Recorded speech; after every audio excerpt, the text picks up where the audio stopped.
제가 지난 시간에 무슨 얘기 했어요? 지난주에 율법주의 하다가 끝났습니다. 아, 율법주의만 했나? 뭐, 정확히 뭐 했어요, 제가? 진짜로 내가 기억이 안 나서 물어보는 거예요. 네. 처음에 이제 뭐, 예배의 중요성에 대해서 이제 말씀하셨고, 네. 그 다음에 이제, 어, 그, 거기, 디아트리베, 그렇지. 네네네.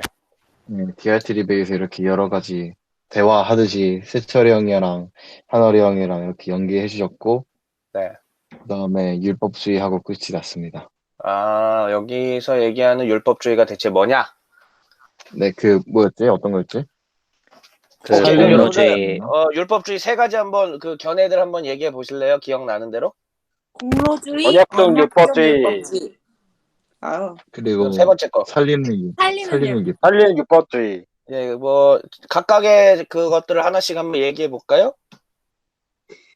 공로주의는 이제 그냥 말 그대로 저희가 기존의 유대인들이 생각했던 것처럼 율법을 지키면 구원받는다라는 것이었고, 언약적 율법주의는 뭐 좀 더 하나님한테 감사하는 마음을 가지고 있고 율법을 지키는 것이었고, 음, 살리는 율법주의는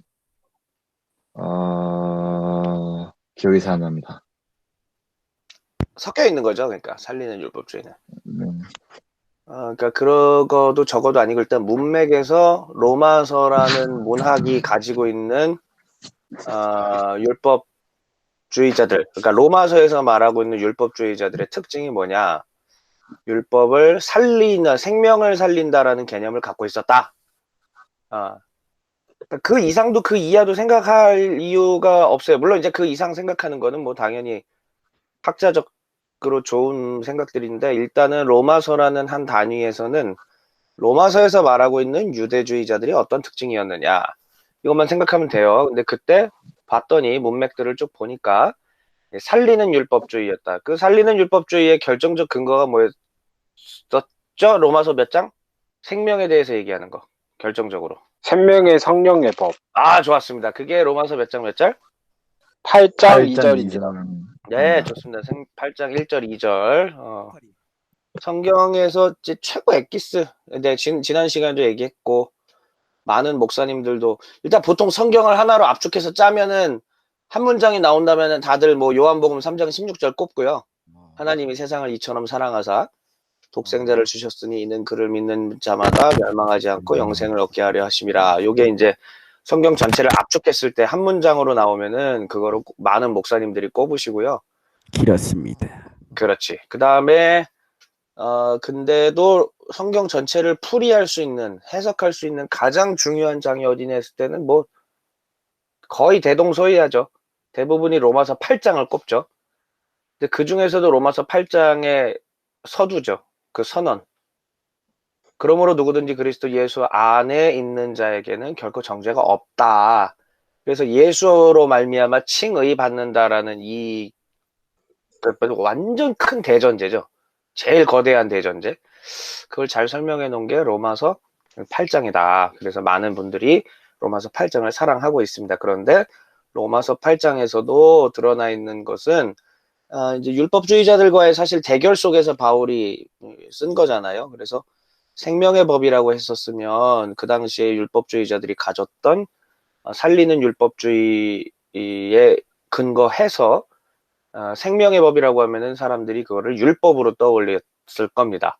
그래서 바울이 율법이 생명을 살리는 게 아니라 하나님의 성령, 예수 그리스도께서 예수 안에 있는 주의 영이 생명을 살리신다라고 해서 생명의 성령의 법이다 이런 식으로 표현을 했다라는 것까지 말씀을 드렸었습니다. 기억나시죠? 네, 납니다. 네. 자, 그래서 지난 시간까지 율법주의들이 배웠는데 여기에 배웠던 지금 핵심은 뭐냐면은 이거예요. 다시요. 무슨 원리? 행위 봉의 원리. 네, 그러니까 각 사람이 유대인이건 이방인이건 하나님의 진노를 받아 심판받는 원인은 뭐다? 행위. 네, 각 사람의 행위예요. 그러니까 인종에 따라서 이 사람은 유대인이니까는 심판 안 받고 뭐 이방인이니까 심판받는다. 이것도 처음부터 아예 맞지 않는 얘기이고요. 애시당초 처음부터 창세 이래로 사람들이 하나님 앞에 진노하심을 받고 심판을 받는 이유, 원리, 그거보다 행위다. 예, 각 사람의 행위입니다. 그게 로마서에서 우리에게 가르쳐 주고 있는 내용이에요. 그래서 단순히 이게 지금 각 사람이 뭐 착한 일을 해서 권선징악이라고 하죠. 우리 뭐 한국 문학에서 단순히 착한 일을 해서 복 받고 나쁜 일을 해서 벌 받는다 개념까지는 아니고요. 당연히 이것은 하나님 안에 있고 하나님 밖에 있고 이 개념들이 들어가 있죠. 근데 거기에는 인종의 구분이 들어가 있지 않다라는 얘기입니다. 그래서 끝끝내 이런 표현들을 쓰는 거예요. 자, 악한 일을 하는 요 구절, 악한 일을 하는 모든 사람에게는 유대 사람을 비롯하여 그리스 사람에게 이르기까지 뭘 주신다? 환난과 고통. 예, 환난과 고통 주신다고 했죠. 그러니까 만약에 유대인이라고 해서 이걸 다 면제받을 수 있었다면은 그런 말 안 썼겠죠, 바울이. 그죠? 근데 유대인들도 자기의 행동에 따라서 악을 행하고 하나님으로부터 벗어나 있으면 어떻게 된다? 심판받는다. 이런 이야기예요. 그 다음에 선한 일을 한 모든 사람들은 이것도 또한 똑같아. 인종 구분이 없이 유대 사람을 비롯하여 누구에게까지? 그리스 사람에게 이르기까지. 네, 해석을 좀 더 하면 쉽게 얘기하면 이방인에게까지란 말이죠. 한국인에게도 일본인에게도 중국인에게도 몽골인에게도 다 하나님께서 선한 일을 하는 자들에게는 영광과 존귀와 평강을 내리신다. 왜냐? 하나님은 인종에 따른 차별을 하지 않으시기 때문이다라는 이야기죠. 영광과 뭐 불러봐. 해봐. 존귀와 찬양을 죄송합니다. 모든 영광과 이거. 네, 예. 그 굉장히 옛날 찬양이잖아요. 맞습니다. 근데 진짜 강력한 힘이죠. 힘이 있는 찬송이죠. 맞습니다. 네. 아무튼 근데 다시 한번 오해하지 말 것은 그래서 착한 일을 한다고 이렇게 된다 그런 개념이 아니에요. 여기서 우리가 착한 일을 할 수 있다라는 개념은 하나님 안에 있다라는 전제가 들어가겠죠. 이해되시죠? 그 말은? 네. 예. 이해될 줄 압니다. 그래서 여기 읽을 때 이제 요 부분인데 뭐 자기 양심에 따라서 하나님이 마치 구원하실 거다 이런 식으로 성경이 돼 있기 때문에 뭐 저도 중학생 때 한참 로마서 이 부분 읽을 때 얼마나 당황했는지 몰라요. 아니 그러면 이순신 장군도 세종대왕님도 양심에 따라서 하나님의 법을 잘 지켰으면 어떻게 된다? 구원받는 거 아니야? 구원받는다. 막 이렇게 이제 생각이 되는 거죠. 당연히 그러니까 그 말이 맞아요. 사실 이 문맥만 보면 사실 그 말이 맞는데 전체 제가 오늘 지금 미리 이제 요 메모에다가 얘기를 해놨는데 사실 미리 얘기를 해드릴게요. 뭐냐면 다시 한번 얘기하지만은 이거는 전체의 큰 그림 봐요. 큰 그림. 자, 지금 1장 18절부터 2장 16절까지 뭐에 대해서 얘기하고 있죠? 하나님의 진노론. 예, 진노론에 대해서 얘기를 하고 있죠. 그러니까는 여기는 모든 인류가 하나님으로부터 멀어져서 하나님을 대적해서 진노받는다라는 것이 대전제예요. 그러니까 쉽게 얘기하면은 지금 이 문맥은 뭐 이방인이 자기 양심으로 구원받는데 지금 이런 얘기를 하려는 것이 아니고 심판이 임할 것이다라는 얘기를 하는 거죠. 심판. 예, 그게 핵심 메시지입니다. 심판. 그러니까 우리가 그냥 한글 성경으로 쭉 읽었을 때는 그러면은 세종대왕님은 천국에 갔겠구나. 뭐 이순신 장군은 선한 일을 하셨으니까 천국에 갔겠구나. 이렇게 생각을 하지만은 그 선한 일이라는 개념도 그런 게 아니에요. 양심에 따라서 하나님의 법을 지키면이에요. 사실은 엄밀히 말하면. 그러니까 사실 그럴 수 있는 사람이 없기 때문에 양심에 따라서도 결국은 안 된다라는 얘기죠. 심판이 임하게 된다. 이 이야기를 모든 인류가 그래서 심판 아래에 놓여 있게 된다라는 이야기입니다. 그 증거가 여러분들 다 외우시는 거잖아요. 로마서 3장 23절 뭐예요? 여기 읽어보세요. 모든 사람은 죄를 범하였습니다. 그래서 사람은 하나님의 영광에 못 미치는 처지에 놓여 있습니다. 네, 그러니까 뒷부분에 3장에서 바울이 이렇게 얘기를 하고 있잖아요. 이게 그러니까 논지 자체가 그거 뭐 양심으로 구원받는다면 이 얘기를 하려는 게 아니라 지금 이 단락 전체가 다 심판에 대한 얘기예요. 그리고 전제는 이미 바울은 모든 사람이 죄를 범했다. 그 이야기를 하는 것입니다. 모든 사람이 죄 가운데 놓여 있다. 이 이야기를 하는 거예요. 자, 그러면은 일단은 다시 위로 올라가서 여기 있습니다. 자, 요거 하나만 더 볼게요. 죄송해요. 위에 한번 다시 보면은 이거를 잊지 마셔야 돼요. 자, 남을 심판하는 사람 호크리논 얘기했었죠? 예. 네. 얼마나 중요하면 제가 이렇게 화살표를 여기다가 다 갖다 붙여놨겠어요. 예. 아예 그냥 모든 초점이 다 이 남을 심판하는 사람에 돼 있는데, 좀 알아보기 쉽게 엔터 좀 쳐주자. 자, 남을 심판하는 사람에 대한 견해가 제가 지난주에 뭐 도덕주의자 이 얘기 안 했었죠? 네. 경삼 씨. 내가 이거 얘기했었어요, 혹시? 아니요, 안 했습니다.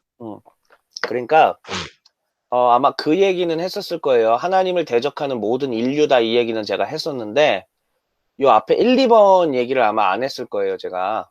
그래서 남을 심판하는 사람의 호크리노는 쉽게 얘기하면은 옛날부터, 아주 옛날부터 이 남을 심판하는 사람을 어떻게 해석해 왔냐면은 이방인들 중에서 도덕주의자, 그러니까 도덕적으로 자기들이 우월하다 생각하고 남을 판단하고 정죄하는 사람들을 가리키는 거예요. 그렇게 해석해 왔어요. 이 로마서 2장 1절 요 부분을. 그러니까는 이 부분은 굉장히 그러면 범위가 좁혀지겠죠. 남을 판단하고 정죄하고 이렇게 하는 사람들이요. 당신들은 죄를 짓고 있는 겁니다 하면은 이 죄인들의 범위는 어디로만 한정되냐면 남을 판단하고 정죄하는 그런 사람들만. 이해가 되세요? 네. 호크리노. 이거 진짜 이해가 되는 거야 지금? 진짜? 네. 네.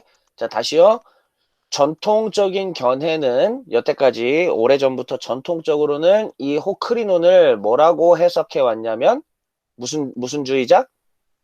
도덕주의자. 네, 도덕주의자라고 해석해 온 거예요. 많은 학자들이 주석에서 그렇게 쓰신 거예요. 사실 뭐 우리 같은 일반인들이 뭘 압니까? 대단하신 학자분들께서 이렇게 하신 거예요. 근데 이제 그 학자들이 하셨던 이야기들이 이 남을 심판하는 호크리논이 여태까지는 도덕적 우월주의자라고 했던 거죠. 자, 그렇게 되면은 굉장히 범위가 좁아지는 거예요. 다시요. 범위가 남을 판단하는 그 죄를 짓는 사람. 이렇게 되면 뭐 살인죄, 뭐 무슨 죄는 해당이 되지 않지. 그냥 남을 판단하고 정죄하는 사람. 범위가 좁아졌죠, 되게. 그러니까 이 좁아진 범위로 그 생각들을 했는데 여기에 대해서 많은 또 이렇게 반론들이 제기가 됐죠. 그러면서 한 10여 년 사이에 많은 사람들이 이 견해들이 좀 달라졌죠.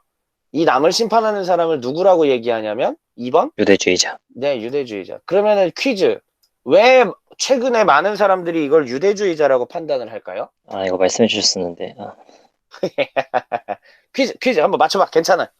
엉뚱한 답도 됩니다. 외연을 확장해 보세요. 말 그대로 남을 판단한 사람만으로도 한정이 돼버리니까 그럼 그 외에 뭐 비방하는 사람이나 살인하고 분쟁시키는 쓰는 사람들은 이런 게 없는 거냐. 그래서 그 뜻을 조금 더 뭐 남을 판단하는 사람이라고 추격이 된 거지만 그걸 더 넓혀서 그 본질적인 것을 바라볼 수 있게 유대주의자로 하지 않았나. 자, 박재엽 공격 들어갑니다, 이제.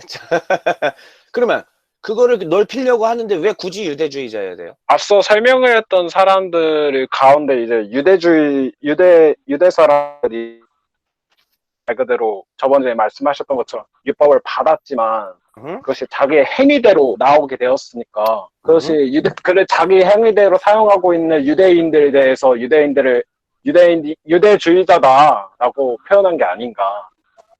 아주 좋은 추론이었어요. 자, 좀 더 얹어보세요, 누가 다른 사람이. 이게 바울이 말하는 대상이 그러니까 청자가 지금 굉장히 좋은 추론 잡았어. 지금 방향 가닥 잘 잡았어. 오케이. 네, 청자가 일단 유대인이니까 이거 자체가 꼭 유대인은 아니에요, 근데 청자가. 네네, 꼭 유대인은 아니지만 예. 그래도 이거 말하는 대상 자체가 지금 거의 유대인에게 말하는 듯이 하고 있잖아요. 그래서 유대주의자한테 말하는 게 아닐까. 그렇지. 지금 대상이라는 것으로 정확한 단어를 딱 좁혔어요. 장인호와 조경삼의 합작 멋있습니다. 좀 더 얹어봐요. 요즘에 우리 교회 청년부 회장님이신 우리 조남웅 아저씨가 자꾸 유식한 척 하면서, 조남웅이 이 방송을 들어야 될 텐데, 자꾸 이렇게 집단지성이라는 막 되게 멋있는 표현들을 쓰더라고요. 우리의 집단지성을 믿는다고 이렇게. 저도 여러분들의 집단지성을 믿습니다. 한번 맞춰보세요. 저는 박지성. 좋은 드립이었어요. 네. 조한월 왜 가만히 있어? 배고파가지고요. 그렇군요. 예. 배고프면 또 힘이 없죠, 원래. 네.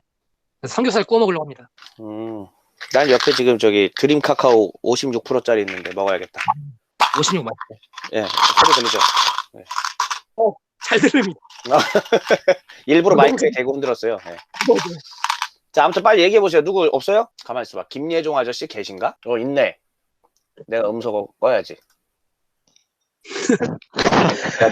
내가 음소거 풀었어요. 한번 얘기해보세요.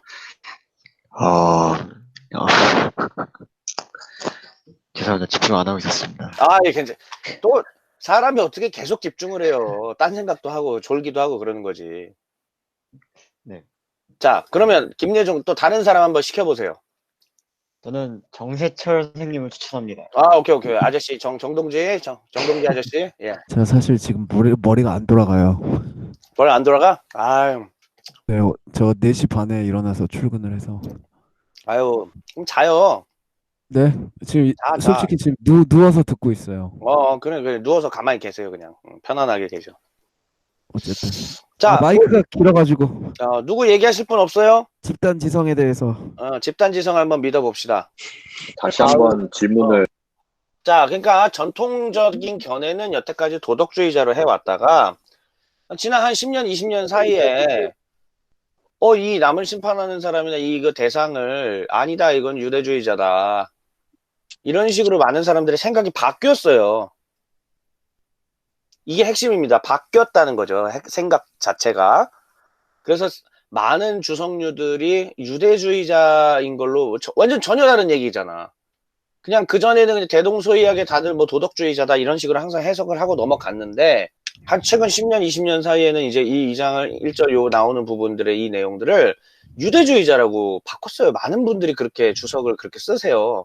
많은 학자님 분들께서. 결국은 왜 그런 변화가 생겼냐 이거지. 내 질문의 초점은. 혹시 이 심판하고 판단을 하는 기준이라는 것 자체가 뭐 인간의 도덕성이 아니라 그 당시에 뭐 바리새인들이라던가 그런 사람들이 뭐 대제사장이라든가 뭐 그런 사람들이 심판하는 권리를 가지고 있었으니까 뭐 그런 거일까요? 그런 사람들이 난 유대주의자니까.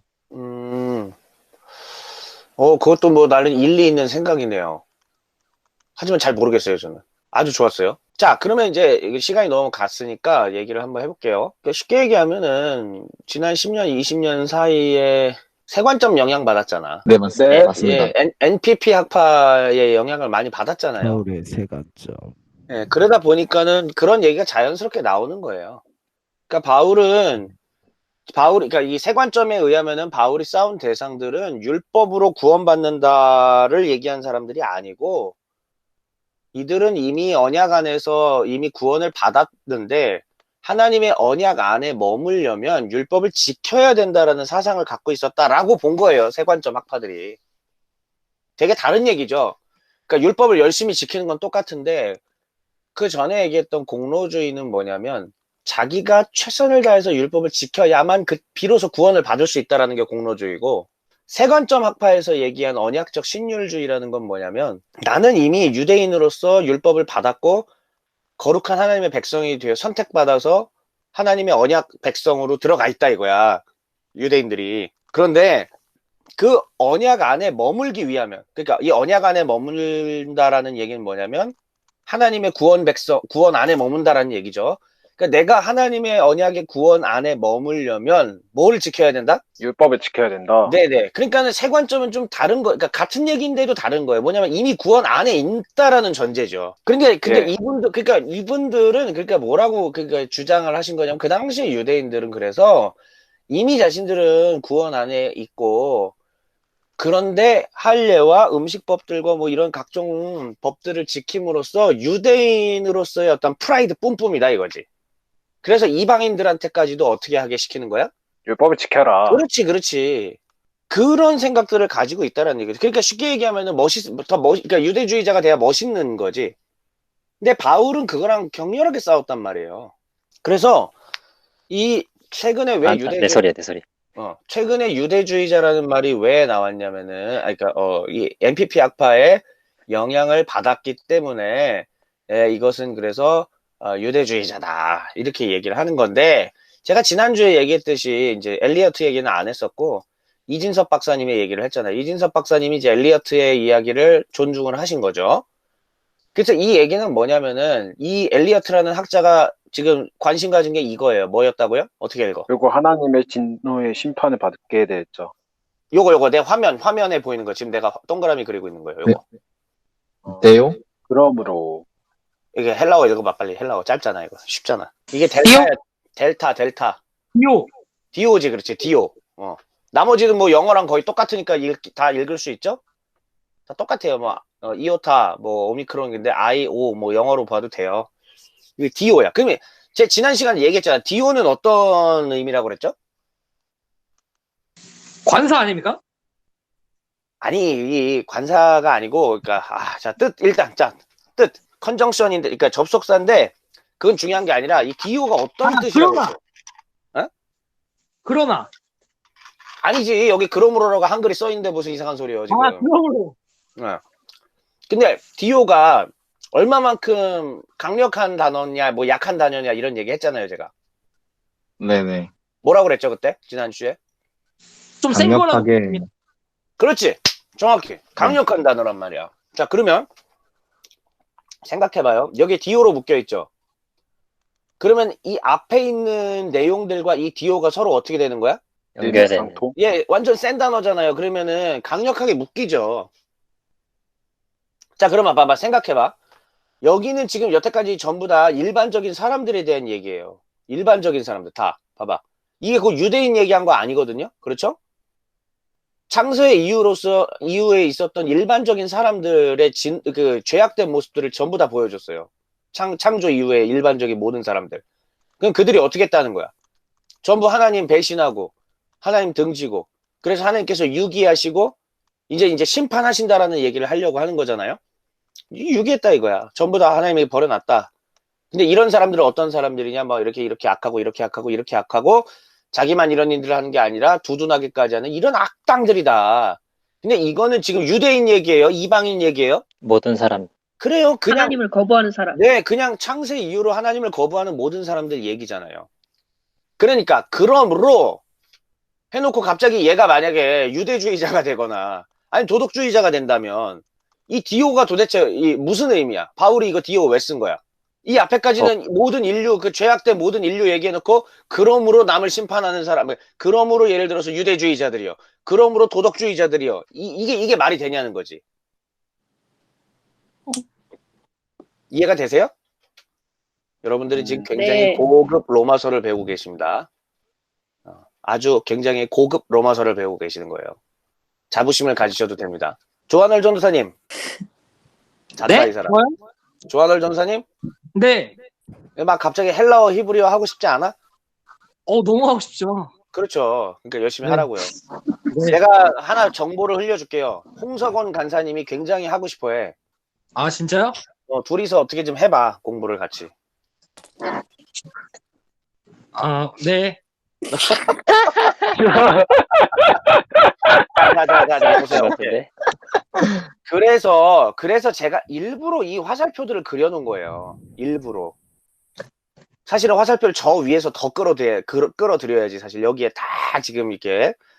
쉽게 얘기하면 앞에 있는 이 모든 창세 이후로 범죄를 저지른 인종에 관련이 없는 그냥 모든 사람, 그 모든 사람을 가리켜서 그러므로 남을 심판하는 사람이요라고 얘기를 하는 겁니다.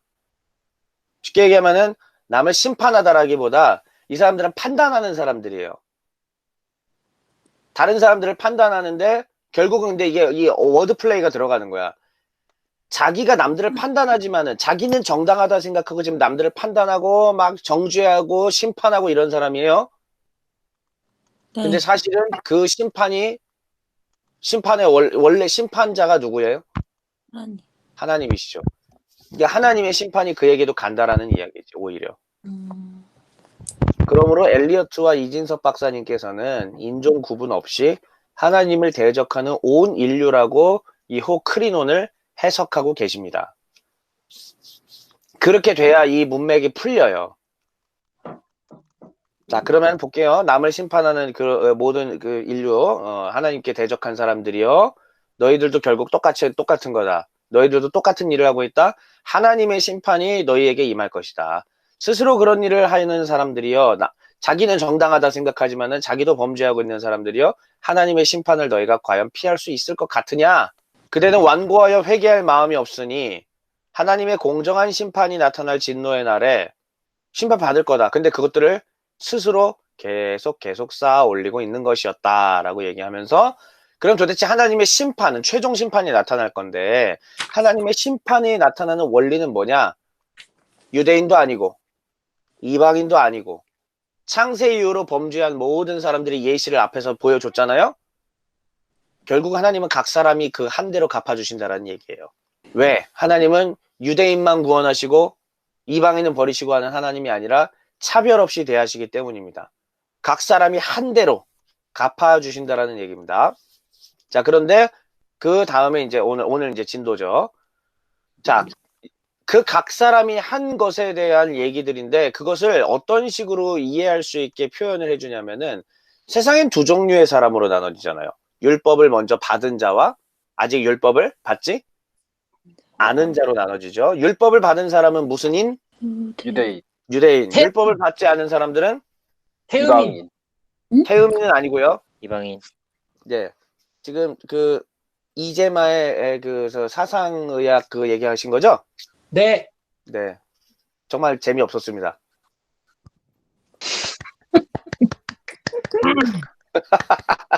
자, 좋습니다.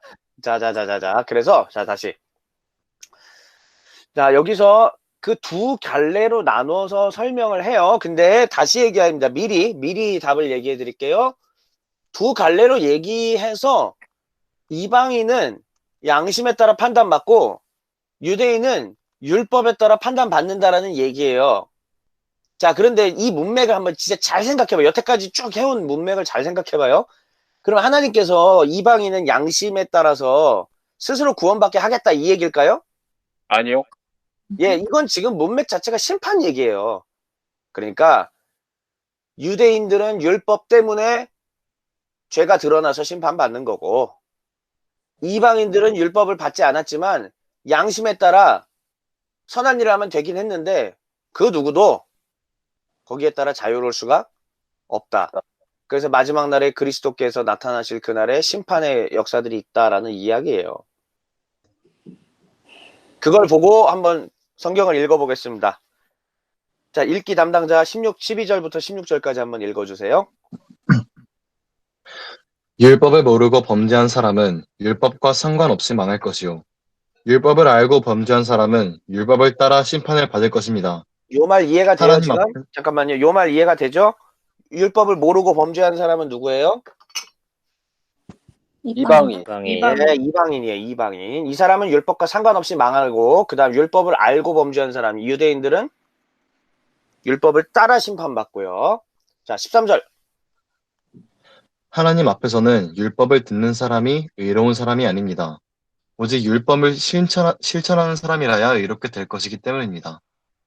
율법을 가지지 않은 이방 사람이 사람의 본성에 따라 율법에 명하는 바를 행하면 그들은 율법을 갖고 있지 않아도 자기 자신이 자기에게 율법입니다. 그런 사람은 율법이 요구하는 일이 자기의 마음에 적혀 있음을 드러내 보입니다. 그들의 양심도 이 사실을 증언합니다. 그들의 생각들이 서로 고발하기도 하고 변호하기도 합니다. 이런 일은 내가 전하는 복음대로 하나님께서 그리스도를 내세우셔서 사람들이 감추고 있는 비밀들을 심판하실 그날에 드러낼 것입니다. 자, 그러니까 이방인들은 자기 율법에 요구하는 일이 양심에 따라서 자기 마음에 적혀 있대요. 그들의 양심이 그거를 증언하는 거죠. 착하게 살아야 된다, 사람 죽이면 안 된다 등등. 그래서 그걸 가지고 서로 고발하기도 하고 변호하기도 한다. 뭐 하나님 율법 없는 곳도 그렇게 다 살아왔죠. 근데 그것은 하나님께서 그리스도를 내세우셔서 사람들이 감추고 있는 비밀들을 심판하실 그날이 이를 건데, 그때 이 모든 것들이 제대로 했나 안 했나 드러날 거예요. 자, 그러면은 다시 한번 퀴즈. 이방인들은 양심에 따라서 하나님의 율법의 요구들을 100% 다 지킬 수 있죠? 아니요. 그래요. 맞아요. 그거예요. 예. 그러니까 이 문맥은 양심에 따라서 이방인들이 양심을 지켜서 천국 간다, 구원받는다, 그 얘기 하려는 게 아니라는 얘기지. 이들에게도 심판이 임한다라는 얘기예요.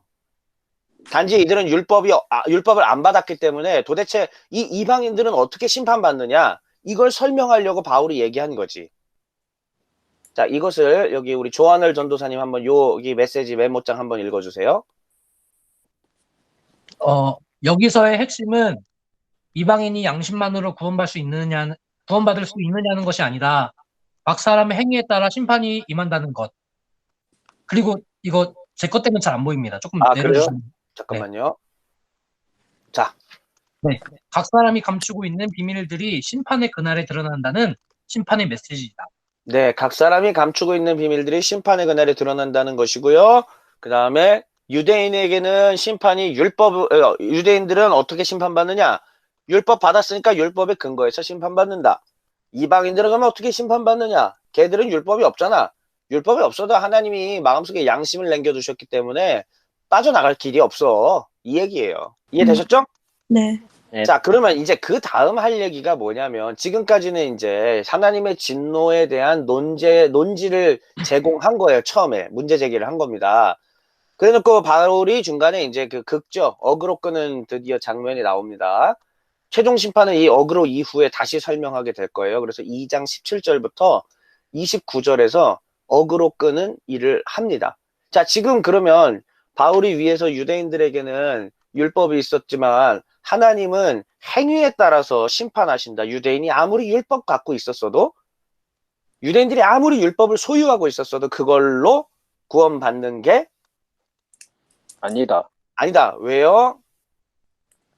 율법을 듣는 사람이 의로운 사람이 아니고 율법을 율법 실천하는 사람이라야 의롭게 될 것이기 때문이다. 자, 그럼 바울이 이 다음에 무슨 얘기를 할 것 같아요? 율법을 가지고 있던 유대인들. 자, 유대인들은 율법을 이미 받았고 들었죠? 네. 그런데 과연 이들이 율법을 제대로 실행했을까 아닐까를 보면서 바울이 유대인하고 입씨름을 좀 합니다. 아니에요. 일방적으로 팩폭을 날립니다. 자, 바울의 팩폭으로 한번 가보시죠. 자, 이제 디아트리베입니다. 이제 연기를 좀 잘 해주셔야 돼요. 자, 첫 번째 17절부터 20절까지 좀 간사하게 놀리면서 하여튼 연기력을 좀 담아서, 그러니까 지금 이 목적은 이거야. 이 유대인들을 굉장히 팩폭을 가하면서 놀리는 거죠. 누가 해볼래요? 나 여러분들 연기력을 믿습니다. 누가 하실래요? 동희 선교사님 목품이다. 아, 그래요? 한번 김동희 한번 가볼까요? 좋아요. 어디부터예요? 17절부터 일단 20절까지 해보세요. 잘하면 계속 시킬 거고요. 예. 3, 2, 1, start. 그런데 그대가 유대 사람이라고 자처한다고 합시다. 그래서 그대는 율법을 의지하며 하나님을 자랑하며 율법의 가르침을 받아서 하나님의 뜻을 알고 가장 선한 일을 분별할 줄 알며 눈먼 사람의 길잡이요 어둠 속에 있는 사람의 빛이라고 생각하며 지식과 진리가 율법의 구체화된 모습으로 들어있다곤 하면서 스스로 어리석은 사람의 스승이요 어린아이의 교사로 확신한다고 합시다. 자, 조금 더 비아냥거리셔야 돼요. 한 번만 다시. 자, 17절부터 20절까지. 자, 한 번만 다시. 조금 더 비아냥거리면서 준비 시작. 그런데 그대가 유대 사람이라고 자처한다고 합시다.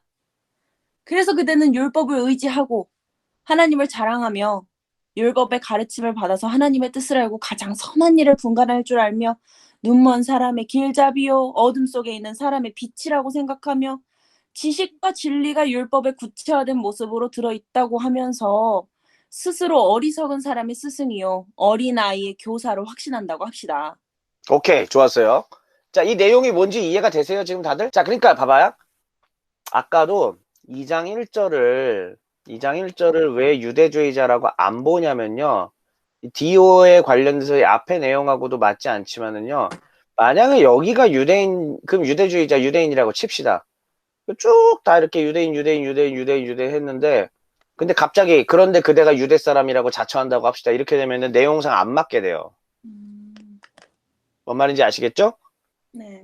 네, 그렇기 때문에 저 앞에 나오는 호크리노는 유대주의자가 아니고 온 인류 하나님을 대적하는 인류다 이렇게 보시면 됩니다. 자, 근데 일단은 이제부터는 그러면 딱 분위기가 딱 전환이 돼서 그대가 스스로 유대 사람이라고 자처한다고 합시다. 오케이, 너희 유대인들 봅시다. 율법 의지했지? 좋아, 굿. 하나님 자랑했어. 율법의 가르침 받았어. 모세가 10계명 받았지? 시내산에서? 오케이. 그걸 받았으니까, 하나님 계시 받았으니까 하나님 뜻 제일 잘 알고 가장 선한 일이 무엇인지 분간할 줄 알겠지. 스스로 눈먼 사람의 길잡이가 된다고 믿고 있고 어둠 속에 있는 사람들의 빛이라고 생각하지. 그리고 너희들은 너희들이 받은 율법 안에 하나님의 지식과 진리가 아주 구체화된 모습으로 들어있다고 확신하겠지. 그러면서 너희들은 아마도 스스로 우월의식을 가졌을 거야. 그래서 너희들은 다른 사람들의 스스로의 스승됐다라는 마음으로 아마 살았을걸? 다른 사람을 똑같은 인간으로 생각하지 않고 내가 저들을 구원해내고 내가 저들을 구원의 길로 인도해야 되겠다라는 우월의식을 가지고 스스로 스승의식을 가졌을걸? 어리석은 아이들의 교사라고 아마 확신했을걸? 자, 지금 제가 풀어드린 얘기 이해가 되세요? 네. 네, 오케이, 좋았어요. 자, 그러면은 그걸 가지고 자, 지금부터는 폭풍 공격에 들어가야 돼. 이제 아까는 비아냥이었으면은 폭풍 공격에 들어갑시다. 29절까지 다 가야 되는, 일단 29절까지 한 번에 달릴 거예요. 자, 하고 싶은 사람. 이상민의 이 그 랩처럼, 그 속사포 랩처럼 하면 돼요. 아끼라고! 그러니까 누가 할 거냐고. 이거 옛날에는 아니랬는데 서로 하겠다고 난리였는데 우리 형제 사이때 왜 이렇게 됐지? 조시 가문이 그 랩하기로 잘 유명해가지고 누구요? 조시 가문 중에서 아, 하시는 그러면 게 두 명인데 네. 조씨 가문이 지금. 경삼이 3명이나 되는데. 아, 누구.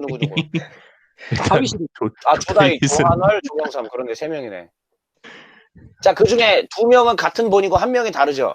본이. 예. 자, 누가 풍양조씨, 한양조씨, 그 다음 어디야? 평양 좋습니다. 조한월 평양이지? 네. 조다윗은?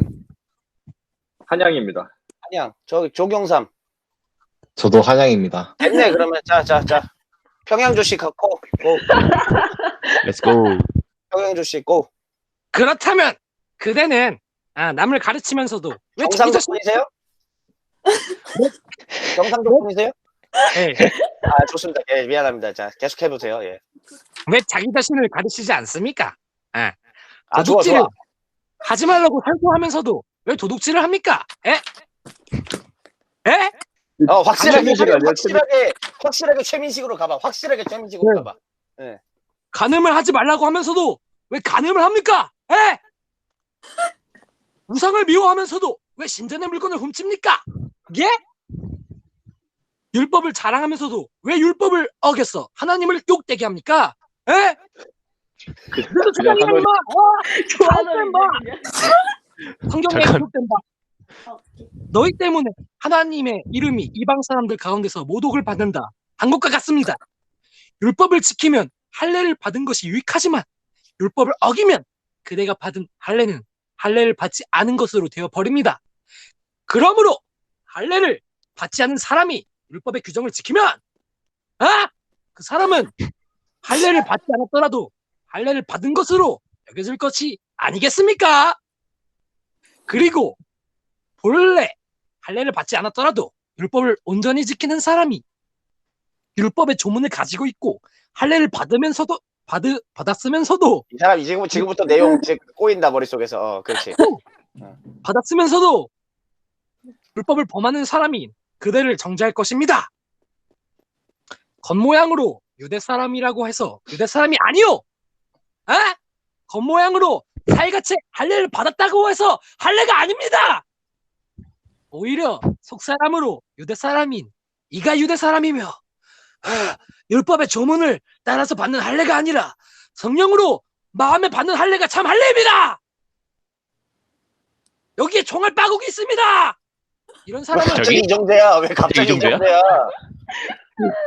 이런 사람은 사람에게서가 아니라 하나님에게서 칭찬을 받습니다. 오케이, 박수 한번 칩시다. 야, 와, 아, 역시 표현조 씨 무대를 뒤집어 놓으셨다. 예. 무대 뒤집어. 이 노래 무대를 찢어 놓으셨습니다. 예, 진짜. 놀렸어. 대단하십니다. 듣는 제가 더 화납니다. 예, 진짜 정말 명품 디아트립이었어요. 나 진짜 인정합니다. 아주 좋았어요.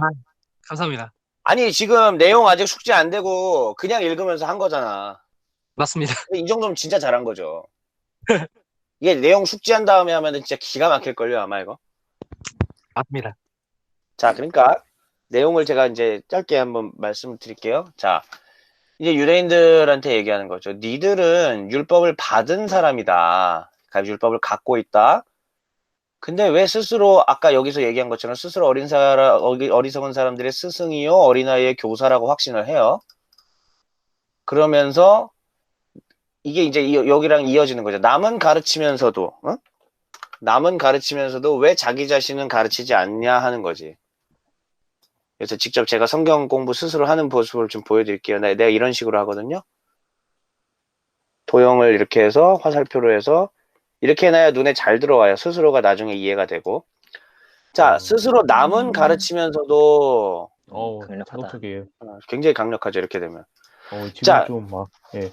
좋아요. 그러니까 이 유대인들은 어떤 사람들이냐면은 율법을 받은 사람들인데 율법은 듣는 걸로 되는 게 아니라 아까도 위에서 얘기했지만 어떻게 해야 된다 율법을?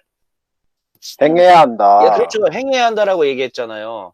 그런데 지금 바울이 공격하는 이 사람들은 현재 어떤 사람들이냐면은 자기들이 굉장히 뭐나 되느냐 굉장히 잘하는 율법의 교사라고 생각하고 남들을 옳은 길로 인도한다라고 생각하는데 바울의 눈에는 아닌 거야.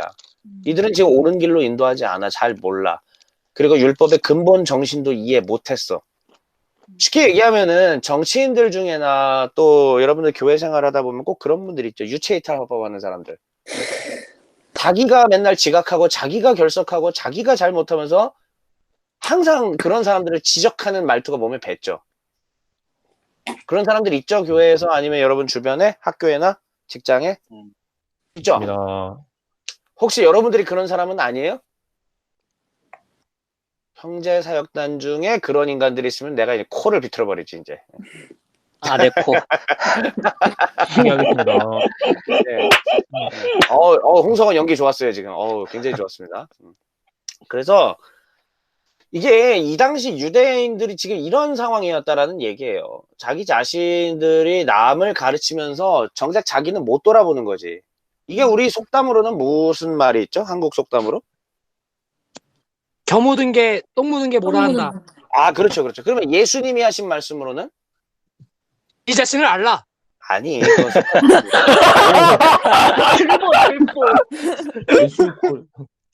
예수님이 산상수훈에서 하셨던 얘기. 내 눈에 있는 뭐는 못 보고 남의 눈에 있는 뭐만 본다. 들보. 네. 네 눈에 있는 들보 못 보고 남의 눈에 있는 뭐만 갖고? 티, 그렇지. 티눈 하나 난 것 가지고 에이 저거 봐라고 이러고 있다는 거야. 맞습니다. 근데 정작 자기 자신은 들보가 나 있죠. 그래놓고 다른 사람들을 가르치는 사람이라고 까불고 다닌다라는 이야기죠. 그러니까는 이게 지금 전부 다 여기에 이런 식으로 동일하게 되어 있는 겁니다. 제가 지금 해나가는 과정 보이세요? 여러분들도 이렇게 하세요. 네, 이게 진짜 좋은 방법. 제가 진짜 아무리 오랜 세월 해봤는데 한글이나 워드 파일에 이렇게 하는 게 최고인 것 같아요. 그리고 옆에다가 이런 식으로 자기가 기록해내는 것들. 자, 그 다음에 또 뭐라 그래? 간음하지 말라고 했는데 어떻게 한다? 왜 가능함? 네, 간음하죠. 이분 성경 선생 맞아요? 우상을 아니요. 미워한다고 하는데 신전의 물건을 훔쳐요. 이 사람들 율법 선생들 맞아요? 아니요. 네. 율법을 자랑하는데 율법을 어겨요. 근데 그게 다가 아니라 하나님을 욕되게 하죠. 욕되게 합. 일부러 합까지 그냥 한 거예요, 제가. 욕되게 합. 그냥 이게 너희들이 스스로 이러한 스승이라고 믿는데 왜 니들은 이 모양이야? 자, 그러면 이 바울이 이렇게 긁는 이유는 뭐라고요, 다시? 네 자신을 알라고. 그렇지. 이거예요, 잠깐 다시. 율법을 듣는 사람이 의로운 사람이 아니고 행하는 율법을 사람. 행하는 사람. 율법을 실천하는 사람이 의로운 사람인데 너희들은 지금 뭐 하고 있다? 실천을 하나도 못한다. 한 개도 실천을 못하고 있다라는 것을 바울이 정확하게 지적하고 있는 겁니다. 그러면은 근데 또 더 큰 문맥을 봐야죠. 이렇게 하면서 서서히 어디로 이어가려고 하는 겁니까? 최종 심판으로 계속 이어갈 거예요. 이제 3장에 쫙 마지막에 최종 심판으로. 지금은 계속 심판 단락입니다. 하나님 이렇게 진노론 이야기하고 있는 거예요. 하나님의 진노론에 하나님 1장 18절부터 2장 16절까지 하나님의 유기와 최종 심판에 대한 언급이 먼저 나오고 그 다음에 유대인들에게 그걸 긁고 이제 모든 걸 초월해서 인종을 다 초월해서 모든 사람이 현재 하나님의 앞에 섰을 때 율법으로 비춰보나 양심으로 비춰보나 죄 가운데 놓여 있다. 그러므로 율법으로는 더 이상 사람이 거룩하게 될 수 없으니 어디로 무슨 법으로 나와라. 믿음의 생명을 그렇지. 믿음의 법입니다. 믿음의 법. 잘 기억하고 있네요. 믿음의 법으로 나아오라 라고 하는 이야기이죠. 자, 그러면 이제 계속 24절도 성경에 기록한 바 너희 때문에 하나님의 이름이 이방 사람들 가운데서 모독을 받는다는 것 같습니다. 이사야 52장 5절인데 누가 한번 찾아서 읽어주실래요? 그러므로 이제 여호와께서 말씀하시되 내 백성이 까닭없이 잡혀갔으니 내가 여기서 어떻게 하랴. 여호와께서 말씀하시되 그들을 관할하는 자들이 떠들며 내 이름을 항상 종일토록 더럽히도다. 잠깐만 52장 5절이죠? 네. 자, 이거 누가 한번 해보세요. 와. 누가 읽어보세요. Now therefore, what have I here? Declares the Lord, seeing that my people are taken away for nothing. Their rulers will, declares the Lord, and continually all day, my name is despised. Yeah. 잘 읽었습니다. 이 디스파이즈가 핵심이죠. 그러니까 디스파이즈가 뭐예요? 더럽히다. 네. 그러니까 저거랑 우리 저 스타크래프트 할 때 저그가 피 뿌리는 거 뭐라고 그러죠? 플레이그. 플레이그요. 에? 아닌가? 디파일러. 피 뿌리는 게 아닌가? 맞아요. 아, 유닛 이름이에요. 그러니까 디파일러가 그 디파일 하는 거잖아. 그거랑 비슷하게 보시면 돼요. 뭐든지 우리는 스타크래프트로 다 설명하는 경향들이 있어가지고. 그러니까 despise 그러면은 이제 경멸하게 하다 뭐 이런 거거든요. 계속적으로 all the day 매일매일 모든 날 동안 나의 이름이 어떻게 되고 있다? despise 되고 있다. 예, 내 이름이 계속적으로 그렇게 되고 있다라는 이야기이죠. 아무튼 그게 이제 인용이 된 것이고요.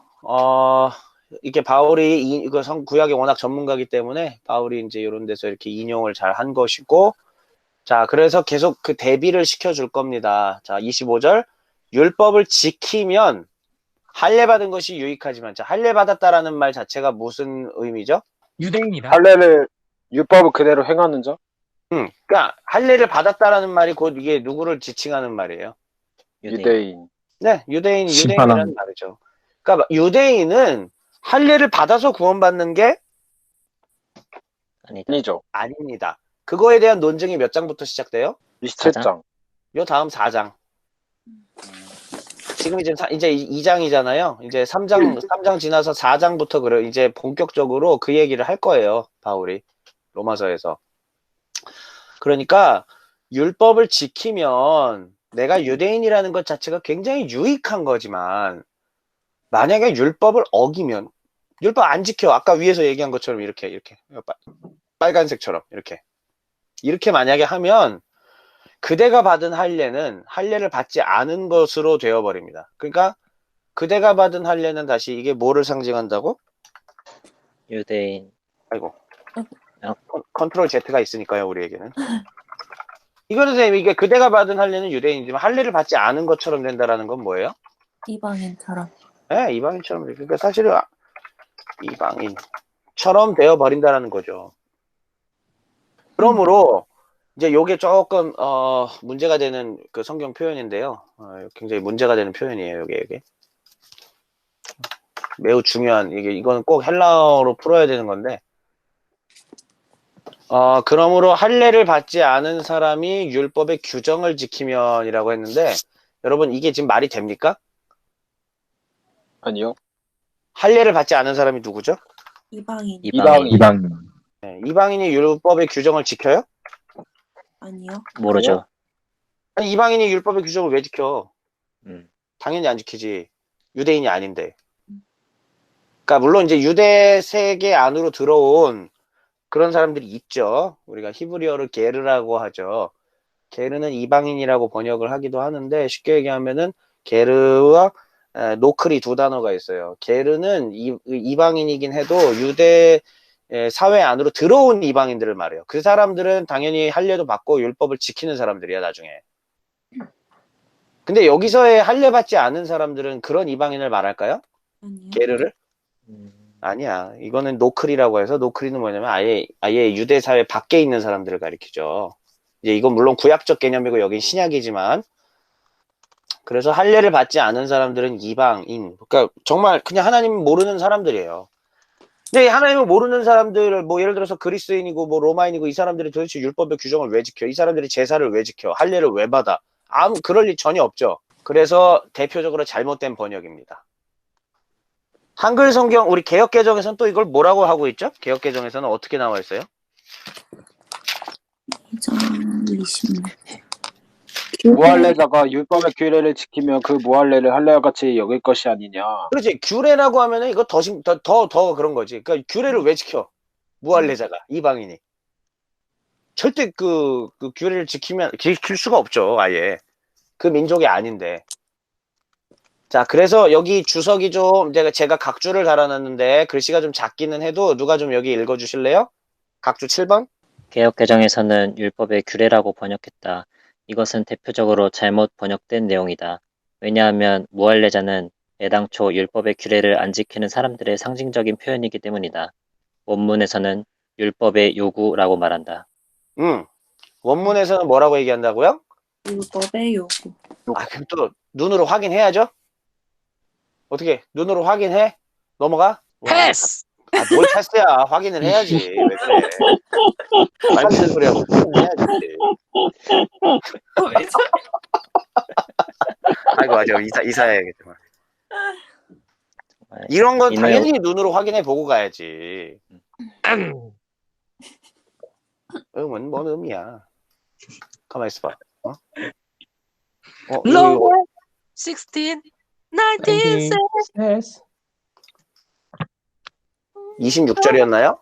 네, 26절입니다. 자, if therefore the uncircumcision 이제 그 할례 이제 안 받았다라는 uncircumcision이죠. circumcision 하면은 이제 할례고 the requirements of the law 율법의 요구라고 이렇게 돼 있어요. requirement. 오마타. 디카이오마타라고 돼 있네요. 노모스가 율법이고 이제 노무 하면은 어미 서픽스를 여기 보면은 이거 어저께 사실 홍석원 데리고 오랫동안 내가 이거 개인 교습을 좀 해줬는데 자 여기 지금 내가 밑에 그 글씨가 굉장히 작아요. 이 품사가 지금 n은 뭐예요? n 이거 n 명사. 예, known 그러면은 명사죠. 그 다음에 G로 돼 있죠. 네.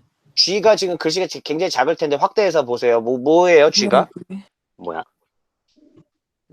좀 빨리 누가 봐봐. 글씨가 작은데 확대해서 봐봐, 빨리. 제니티브. 제니티브? 자, 제니티브가 뭐예요? 제니티브. 설마 혹시 처음 들어봤어요? 제니티브? 자, 영어권 살다 오신 분은 뭐 제니티브 몰라요? 모릅니다. 자, 제니티브가 소유격이란 말이에요. 네. 예, 그래서 이 제니티브라는 말을 알아두면 굉장히 좋습니다. 어떻게 읽어? 뭐. 자, 그러니까 주격은 보통 노미나티브라고 되어 있고요. 소유격은 제니티브라고 되어 있어요. 그다음에 역격이 뭐예요? 역격. 역격은 뭐야? 그런 거 아닙니까? 을은 목적격이죠. 아, 역격은 뭘까요? 에게. 오케이. 에게죠. 그래서 뭐뭐에게라는 역격은 다티브라고 해요. 다티브. 에게 이건 아니고요. 예. 다티브라고 하고 그다음 마지막 여러분들이 방금 이렇게 잘 아는 뭐뭐을 목적격이죠. 그 아쿠사티브라고 합니다. 한 살이라도 어렸을 때 노미나티브, 제니티브, 다티브, 아쿠사티브를 알면 좋아요. 그 다음에 라틴어에는 탈격이라고 해서 아블라티브라고 하는 것도 있습니다. 그러니까 이런 격변화들을 뭐 저도 잘 몰라요. 잘 모르는데 근데 이 용어 자체를 알아놓으면 이런 것들을 여러분들이 보는데 유리해집니다. 앞으로. 자, 그러니까 이게 어차피 무료 성경 사이트잖아요. 다 설명이 돼 있어요. 여기 이게 밑에 다 돼 있잖아. 지금 N, noun, G, genitive, M, masculine, 남성, S, singular, 단수. 그래서 이걸 누르면은 이제 원형도 나와요. 그러니까 아마 노모스라고 나올 거고. 근데 노모스 뒤에 어미가 소유격으로 바뀌었다는 거지. 그래서 to가 관사인데 이것도 소유관사예요. 그러니까는 율법의라는 뜻이죠. 이제 이렇게 되면 소유격이니까 뭐뭐의 율법의 뭐 디카이오마타 요구라는 얘기야. requirement. 자, 그러니까 타 디카이오마타 투 노무까지 이게 지금 율법의 요구인데 우리 한글 개혁 개정판에서는 뭐라고 번역하고 있다고요? 그래. 예, 율법의 규례. 그 다음에 지금 여기 세 번역에서는 뭐라고 했고? 규정. 제가 보고 있는 게 세 번역이잖아요, 지금. 우리 이거 지금 세 번역 성경이거든. 네. 예, 세 번역에서는 뭐라고 돼 있고? 율법의 규정. 규정으로 돼 있죠. 근데 원래는 뭐라고요? 원어는? 요구. 예, 율법의 요구라고 해야 되죠. 그러니까 규례와 규정과 요구는 굉장히 달라요. 요구라고 하면은 좀 굉장히 정신적인 얘기가 되죠. 미안합니다. 너무 어려운 얘기해서. 자, 그러니까 이제 하고자 했던 얘기는 뭐냐면, 그러니까 여기는 규정이라고 하기보다는 요구라고 해야 돼요. 그러니까 무할례자가, 즉 이방인이, 즉 율법의 규례를 굳이 지키지 않아도 되는 이 이방인이 율법이 요구하는 근본 정신들, 율법의 요구들을 지키면이라는 얘기 되는 거지, 이게. 그러면 그 사람은 할례를 받지 않았더라도 할례를 받은 것처럼 여겨질 것이 아닙니까? 즉 할례를 받았다라는 게 원래 의미가 뭐냐는 얘기예요. 여기서 바울이 지금 따지고자 하는 게. 이방인이더라도 유대인처럼 여겨지지 않겠습니까? 아니 이방인이더라도 다 빼고 맨 처음에 하나님께서 할례를 주신 목적이 뭐냐는 거예요. 의롭게 여겨짐. 누가 제일 처음 할례 받았어요? 맨 처음에 성경에서. 아브라함. 아브라함이죠. 몇 장에서 창세기? 12 맞나? 땡. 15? 땡. 13. 땡. 13. 땡. 13. 땡. 14. 땡. 아, 뭐야. 17절이죠. 17절. 거기서 하나님께서 나는 전능한 여호와다 하면서 자신을 계시하시면서 아브라함에게 이름도 이제 아브라함으로 바꿔주시면서 할례받게 하잖아요. 그러니까 할례를 받았다라고 하는 것이 사실은 이스라엘에게 있어서 굉장히 중요한 거죠. 뒤에서 이게 이제 할례 받은 아브라함 얘기가 전부 몇 장에 나온다고 로마서 이제 뒤에 4장. 4장부터 본격적으로 그 얘기 하는 거예요, 바울이. 그러니까 여기서 지금 미리 어그로 딱 끌고 팩트 폭격을 가한 다음에 이 할례와 율법과 복음의 관계들을 정말 기똥차게 4장, 5장, 6장, 7장 쫙 풀어버려요, 바울이. 벌써 흥분되고 기대되지 않습니까? 네, 그러니까 할례를 받은 것으로 여겨질 것이 아니겠습니까? 만약에 이방인들이 율법의 요구사항, 율법이 요구하는 그 근본 정신들을 잘 지켰다면 차라리 이 사람들은 할례 받은 거로 여겨지지 않겠습니까? 자, 그러면 일단은 율법의 요구가, 규례가, 규정이 뭐니? 이것보다도 지금 바울이 하고자 하는 여기에 문맥에서의 메시지는 뭐냐면 너희 유대인들은 지금 할례 받은 의미를 제대로 알고 있냐? 이거예요. 비공건해. 그렇지. 이게 이 말이 이해되세요, 지금? 바울은 지금 계속 지속적으로 유대인들한테 얘기하는 거예요. 너희가 정말 할례의 의미를 알고 기억하고 사냐? 할례로서 너희들이 구원받는다라고 혹시 착각하고 있지 않았냐? 어디에 하나님이 할례로 구원 주셨냐? 아니잖아. 하나님의 전체적인 은혜로 구원받은 은혜로 하나님 안에 들어온 자들이 할례로서 우리가 언약 백성이라는 것을 표시하는 거였잖아. 그러면 기쁨으로 감사함으로 지켜야 되는 거 아니냐? 지금 제가 얘기한 거는 이제 세관점주의자들이 얘기한 거랑 굉장히 비슷하죠. 그러니까 세관점주의자들의 얘기도 당연히 귀에 담아 들어야 돼요. 자, 그런데 이제 27절 넘어가는 거예요. 할례를 받지 않았더라도 율법을 온전히 지키는 사람이 율법의 조문을 가지고 있고 할례를 받았으면서도 율법을 범하는 사람이 그대를 정죄할 것입니다. 쉽게 얘기하면 너 유대인이지. 너 근데 율법 갖고 있지. 율법 잘 알지. 율법 맨날 달달달 외우지. 근데 너 율법 하나도 안 지키네. 어떻게? 도둑질, 간음, 우상, 신전 물건 훔침 이런 거 하네. 차라리 야야야야 오히려 이방인인데 율법의 정신을 제대로 깨우친 사람들이 너 정죄할 걸? 겉모양이 유대인이라고 해서 유대 사람 아니야. 겉모양으로 살갗에 할례 받았다고 해서 그거 아니야. 할례는 실제로 할례를 받았다고 해서 그게 중요한 의미 아니야. 정말 하나님 자녀로서 정신을 지켰느냐가 진짜 문제야. 그러면서 오히려 속사람으로 유대 사람이니까 진짜 유대 사람이고 율법의 규례를 따라서 받는 할례가 아니고 성령으로 마음에 받는 할례가 진짜 할례야. 이런 사람들은 사람이 아니라 하나님께 칭찬을 받게 된단다. 이게 바울의 얘기입니다. 어떻게 좀 마음에 와 다시나요, 이게? 사람이 네. 아니면 누가 뭐 말씀하시는 것 같은데? 사람이 아니문이다. 왜 저? 이 도대체 무슨 개콘 폐지돼가지고 지금 정신 충격받은 거예요? 개콘 폐지됐습니다, 여러분. 맞습니다. 네. 자, 하여튼 그게 중요한 건 아니고요. KBS는 또 새로운 또 가족 또 개그 프로그램들로 뭐 어떻게 준비해서 이제 새로운 시대를 열어가겠지 또. KBS를 믿어봅시다.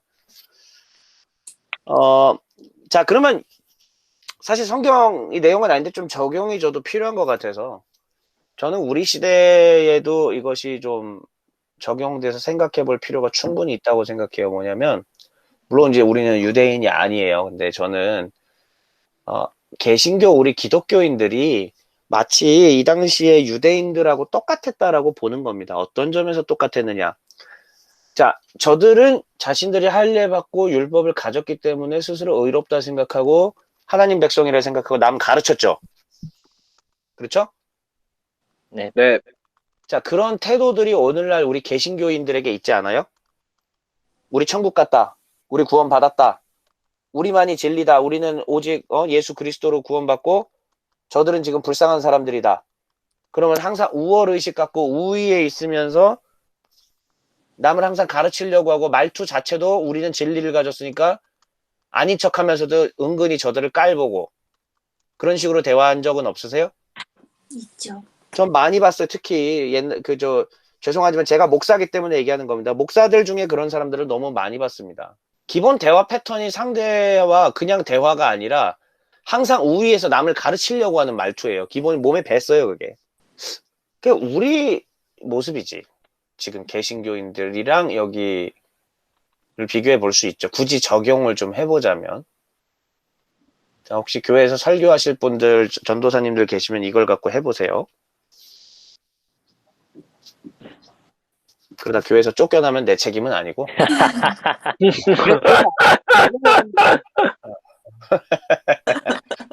큰일 납니다. 큰일 납니다. 다음 진도 나가기 전에 이 부분에 대해서 조금 같이 얘기 좀 해볼까요? 여러분들은 어떻게 생각하세요? 오늘날 개신교의 그런 부분들.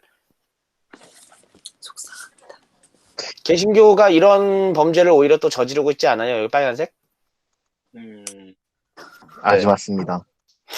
좀 얘기 좀 해볼까요? 여러분들 생각은 어떤지, 뭐, 그냥 간단하게, 편하게. 그 뉴스에 올라오는 것들만 보면 마치 저런 것들을 해야지 목사님이 될 수 있을 것만 같습니다. 와, 찢었다. 진짜 엄청나게 그 디아트리베 같은 말이었습니다. 예, 진짜. 무대를 찢어 놓으셨습니다. 또 뭐 더 얘기해보세요. 편안하게 같이 얘기해보세요. 서로서로들 얘기하셔도 되고. 더 하다가 진짜 디아트리비가 될 것 같아요. 괜찮아요. 좀 더 해보세요. 그래도. 왜냐면 이런 논의들을 하고 정리를 좀 하고 가셔야 우리 시대에 제대로 하지. 제가 이제 주일학교 선생님 하면서 굉장히 신기한 사회 현상을 목격하게 됩니다. 그 주일학교 애들은 처음에 이제 뭐 유튜브부터 시작을 해가지고 유튜브부터 시작을 해서 이제 아주 잘 차근차근히 그 전산의 말씀을 배워 나갑니다. 그때는 되게 조용해요. 되게 조용하고 1학년이 될 때까지 많이 조용합니다. 근데 2학년 때부터는 뭔가 이해하려고 애쓰기도 해요. 그런데 3학년이 될 때부터는 남을 무시하기 시작하더라고요. 약간 자기도 뭔가 잘 모르면서 일단 그거는 신경 쓰지 않아요. 다음으로 하는 일은 너 그것도 모르냐? 야, 쟤 그렇게 말한대. 그거 아니거든 하면서 정작 자기도 틀리는 그런 모습 아주 자주 볼 수 있습니다. 근데 이게 어느 한 교회에서만 한정된 게 아니었어요. 뭐 대부분의 경우에 학생들이 뭐 이게 뭐 학교에서는 학교 생활은 제가 어땠는지 기억은 잘 안 나는데 그래도 대부분 그렇게 있더라고요. 그래서 참 신기했습니다. 꼭 이 사람들 같네요. 조경삼 씨. 네. 토론을 진행해 보세요 지금. 뭐 어떻게 진행합니까? 그러니까 알아서 해봐. 능력을 기르게 하려고 지금 하는 거야. 내가 시키는 거야. 한 5년 뒤부터 조경삼도 화요사경에 별도로 이끌어야 되니까. 5년 뒤요? 5년 뒤부터 이제 후배들 데리고 내가 하는 것처럼 하셔야지 이제. 5년 뒤면 26살. 지금 우리 나 나이인데? 형제사역단 뭐 26, 5 그때 시작했잖아. 5년 뒤면 저 30. 와. 그러니까 지금 이제 해야지. 빨리 준비해 하셔야지 이제. 그래서 소그룹 진행도 해보란 얘기. 자, 지금 여기서 사람들의 그거를 한번 진행시켜 보라고요. 그러면 혹시 그 뭐 저희 조하나의 선배님께서는 이러한 거에 대한 생각이 있으십니까? 쉬운 게 저군요. 너무 하시네 이분 진짜. 빨리 유승호 씨 빨리 얘기해봐요. 네, 알겠습니다. 네, 유승호 씨. 네. 저는 이제 항상 이런 걸 너무 많이 느꼈습니다. 뭐 사실 저희 여기서 아무도 저희 과가 없어서 저희 과 약간 좀 이제 이야기를 하자면, 저희 기독교 교육과가 약간 좀 이제 서로 잘 뭉치고 가족되고 하나 되고 이제 말씀을 이제 이렇게 하려고 하는 그런 과로 이제 사실 비춰져 있습니다. 남들이 봤을 때는. 근데 이제 저희들끼리 이제 속 내막을 들어가 보면 저희 과 사람들이 생각보다 남을 많이 판단하고, 근데 그렇게 소문을 많이 내고 그들은 더 심하게 이렇게 하는 그런 것들 보면서 이 마음이 너무 답답한 겁니다. 쟤네들 왜 그러지? 내가 제일 선배인데 내가 잘못했나? 약간 싶기도 하고 약간 그런 마음도 항상 들어서 어떻게 해야지? 근데 이건 내 힘으로 할 수도 없고 그냥 그래서 항상 기도하고 저는 먼저 판단하지 않으려고 하고 이렇게 하고 있습니다. 네. 그래서 뭐 아무튼 뭐 얘기를 하자면 저는 이제 그러한 남들은 이미 그러니까 저희한테 막 이렇게 막 야 너 그러면 안 되잖아 하지만 그들은 그렇게 하는 걸 보면은 참 이게 그렇구나, 쉽지 않은 거구나. 그리고 이제 아까 말씀에 나온 것처럼 그렇게 그들은 하고 있구나라고 많이 느꼈고, 이거는 참 힘든 부분이라고 생각하고 저희는 기도하고 그런 부분들을 제거해야 되지 않을까 싶습니다. 끝. 피니시. 그렇다면은 저희 한번 이렇게 저희가 남을 가르치려고 드는 태도가 다들 뭐 있잖아요. 그래서 왜 그러면 저희 기독교 사람들이 이런 태도를 가지게 되었을까에 대해서 혹시 앤토님께서 말씀해 주실 수 있으실까요?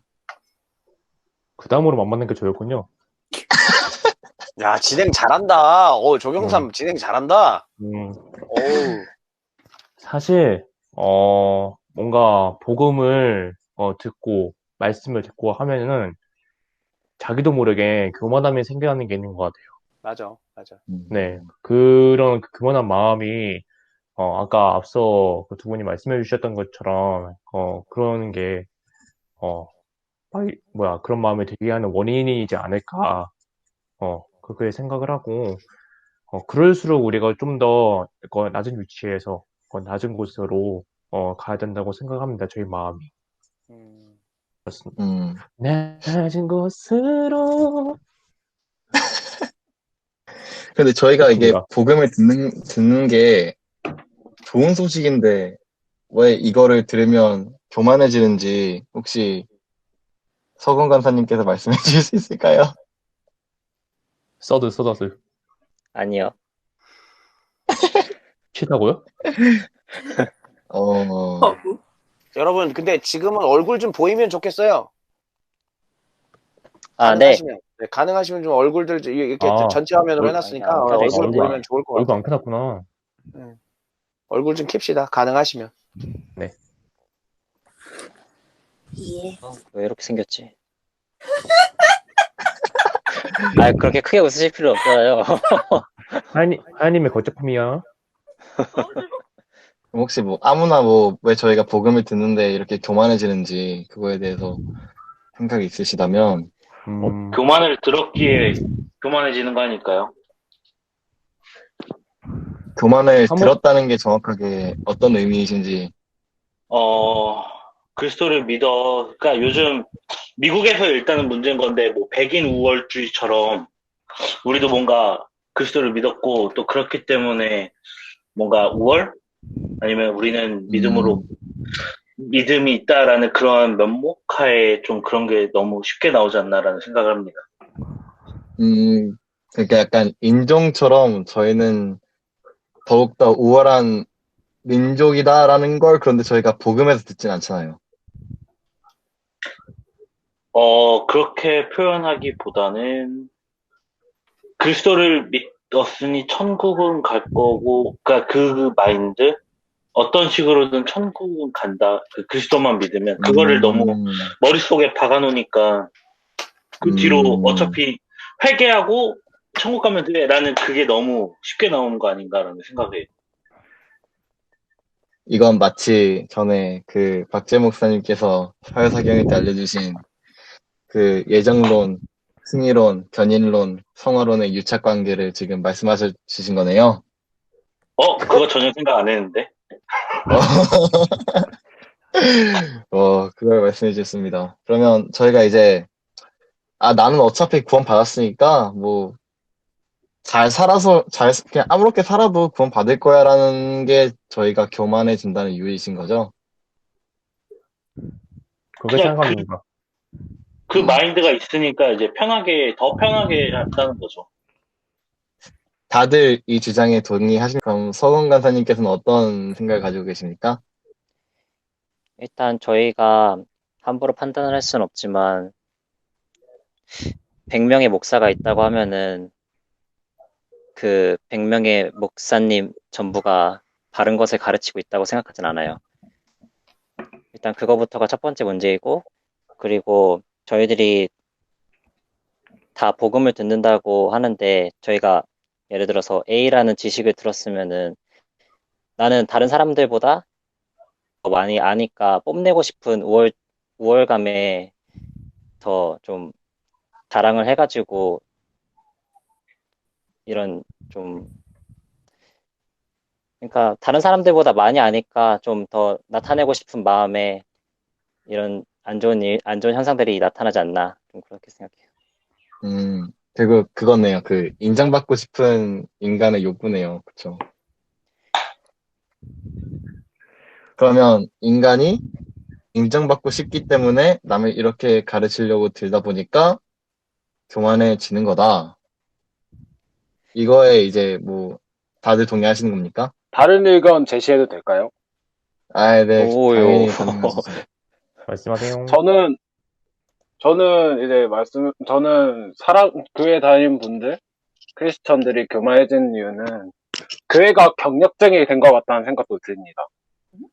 교회가 어떻게 돼요? 경력적이, 어떻게 돼요? 교회가 그러니까 뭐요? 교회가 내가 어느 정도 다녔는데, 아, 내가 세례를 받았고, 아, 내가 교회 사역을 이 정도 하고, 내가 이렇게 교회에서 오랫동안 헌금하고, 여러 가지 많은 일들을 했으니까, 나는 확실하게 내 행위들이 내가 구원받기에 합당한 행위다라고 생각하는데, 저는 그게 하나도 중요하지 않다고 생각하거든요. 그것들이 사람들을 많이 판단하는 교만의 원천이 되지 않았나. 교회를 오래 다녔고, 내가 세례를 받았고, 내가 내가 중재가 되니까, 하나님과는 전혀 상관없는 교회를 다니지만, 교회만 다니는 거고, 내가 복음을 알지만, 내가 복음을 행하지 않는 그런 삶들을 살고 있기 때문에 사람들이 교만해지지 않는가. 하나님이 중심이 아니, 예수 그리스도가 중심이 아니, 내가 중심이 되는 삶이 되는 게 아닌가. 라는 게, 그 교만의 원천이라고 생각해요. 그러니까 확실히 이게 약간 자기가 교회 좀 오래 다녔고 하면 내가 너보다 많이 할 것 같고 그런 것들이 있죠, 확실히. 저도 동의하는 바입니다. 그러면 지금 그 박지명 간사님이랑 김예종 씨랑 다윗 간사님이랑 김동희 선교사님께서는 아직 그 말씀 안 해주셨는데 혹시 뭐 다른 의견이 있거나 뭐 반대하는 의견이 있거나 아니면 뭐 다른 이유가 있으시면 뭐 얘기해 줄 수 있을까요? 아, 세철이 형도 계시구나. 이게 스나이라고 적혀 있어서. 한 명을 지목해. 네, 그러면 지목해 일단 뭐 주세요. 혹시 김동희 선교사님께서는 어떤 생각 가지고 계신지부터. 그 방금 형제분께서 말씀해 주신 것도 그렇고 지금까지 다 얘기해 주셨던 거 보면은 그냥 저번에 박재엽 대표님께서 말씀해 주셨던 거 있잖아요. 그 신자 정말 통치를 누가 받고 있는지, 누구한테 통치를 받고 있는지 그거에 대한 걸로 다시 보면 좋을 것 같아요. 뭔가 교회를 다니고 있다라고 해서 그런 말씀을 하시는 막 뭐런 다른 어떤 교사 선생님들이라던가 다른 뭐 장로님들이라던가 목사님들이라던가 뭐 다른 교역자분들이라던가 그냥 일반 성도들이라던가 저 사람 안에 누가 주인일까? 아직도 자기가 주인 돼서 저렇게 말을 하는 건 아닐까? 그런 문제도 돌아봐야 되지 않을까라는 생각을 합니다.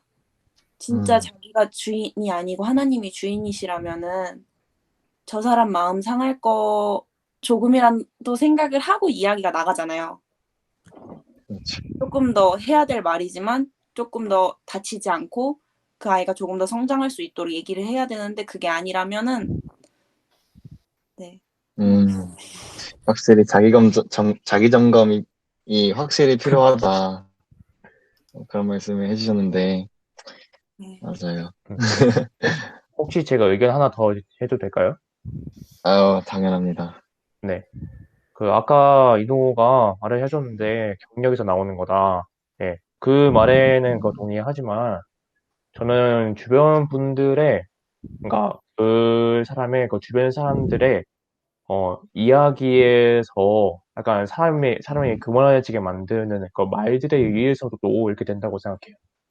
그러니까 너는 그 경력 얘기를 할 수도 있고 너 교회 몇 년 다녔잖아. 너 못해 신앙이 이렇게 하면서 할 수도 있고 아니면 뭐 교회에서 뭐 이렇게 많이 이런 주변 사람들의 이빨린 말이라고 해야 되나 이거 단어 선택이 맞는지 모르겠는데 그런 말들 자체가 어찌 보면 그런 말들이 환경의 요소죠.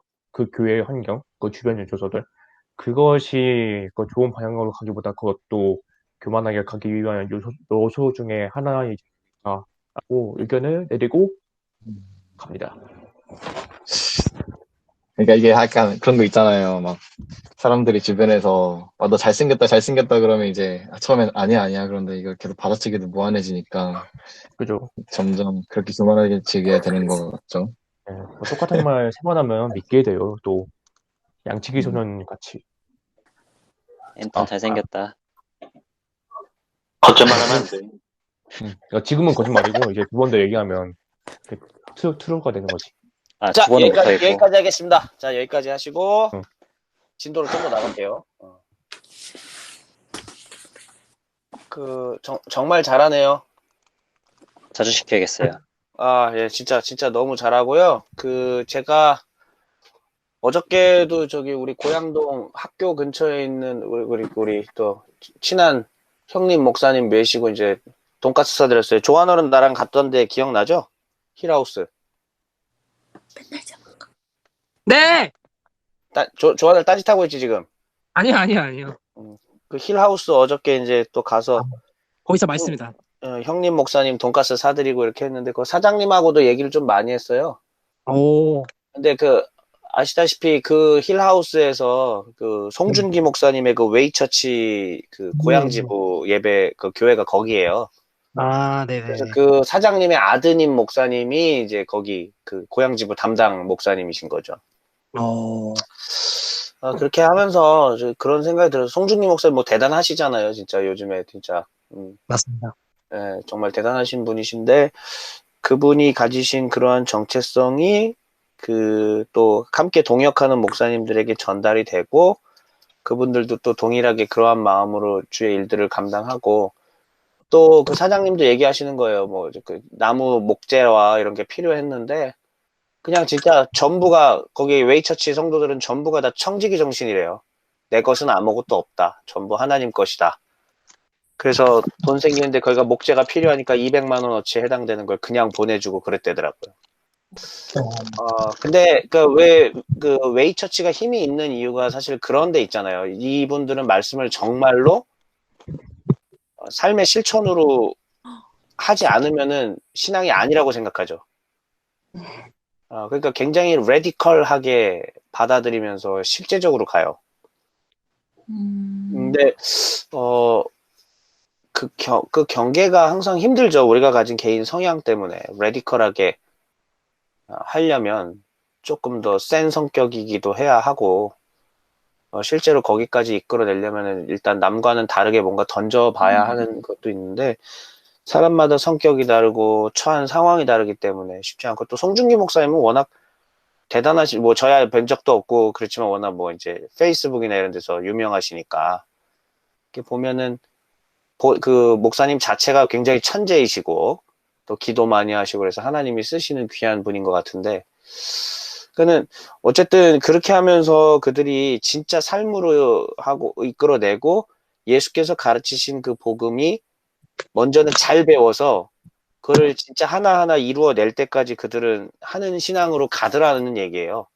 근데 제가 어저께도 그 사장님한테 본인의 아드님이 이제 담당 목사님이시죠. 근데 사장님한테 얘기를 들으면서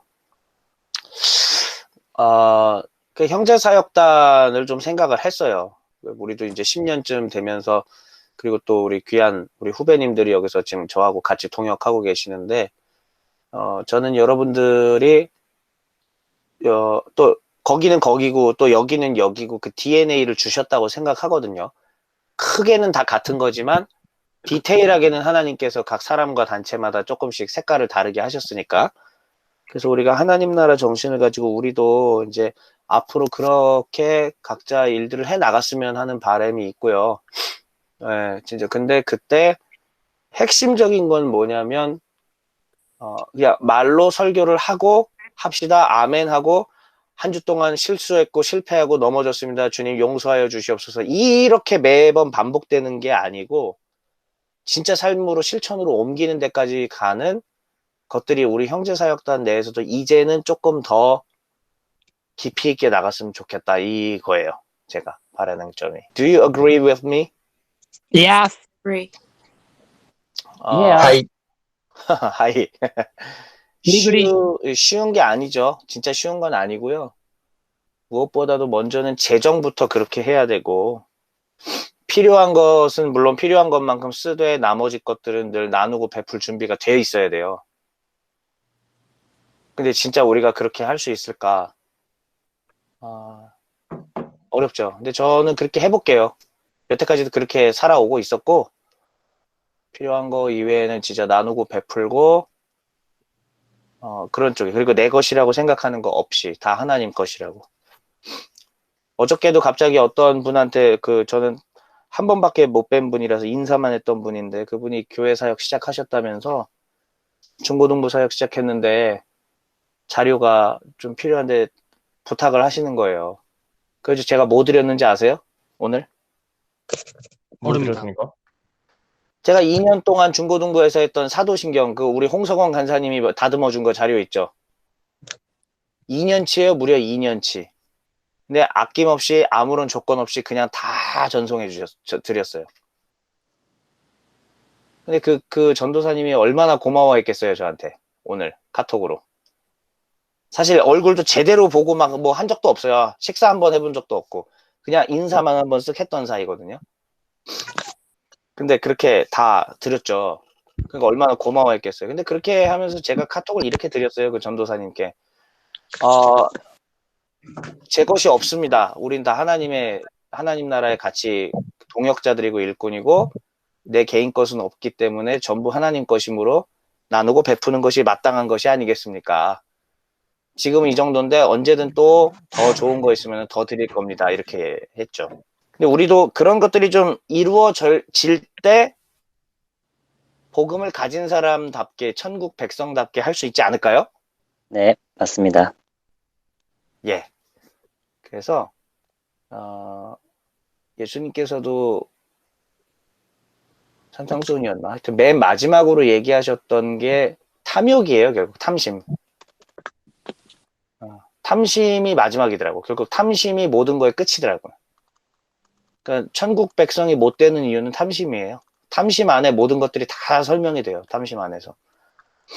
그렇기 때문에 이제 우리 형제사역단은 대학 동아리도 만들어졌고 비록 코로나 때문에 아무것도 못하고 있지만 동아리가 아름답게 확장되고 막 하고 이거 다 바라는 점이야. 근데 그거는 주님의 때와 뜻에 달려있는 것이지 핵심은 우리가 그런 정신을 가지고 살아내는 공동체와 네트워크가 돼야 된다라는 이야기예요. 저는 여러분들과 함께 그거를 하고 싶습니다. 네.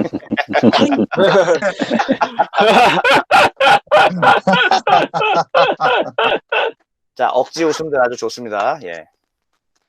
자, 조금만 더 가볼게요. 그래서 빨리 달려볼게요. 유대인의 존재와 가치에 대해서 이제 설명을 합니다. 그런데 유대인들을 너무 깠잖아요. 너무 깠죠? 네, 유대인들이 가진 특권이 있다라고 지금 설명을 하는 겁니다. 자, 그러면 1절부터 8절까지 또 누가 또 디아트립에 달려보시겠습니까? 끝난 거 아닙니까? 안 끝났어. 네네네. 가긴 어딜 가. 여기 8절까지 할 거야. 8절? 예, 3장 1절부터 8절. 자, 누가 조한월 한 김에 계속해요. 이거는 좀 까는 게 아니야. 이거는 조금 그러니까 유대 사람들을 좀 다시 위로해 주는 거지. 네, 위로 한번 해보겠습니다. 그래요. 내가 만약 오케이, 네, 하겠습니다. 그러면 유대 사람의 특권은 무엇이며 할례의 이름은 무엇입니까? 모든 면에서 많이 있습니다.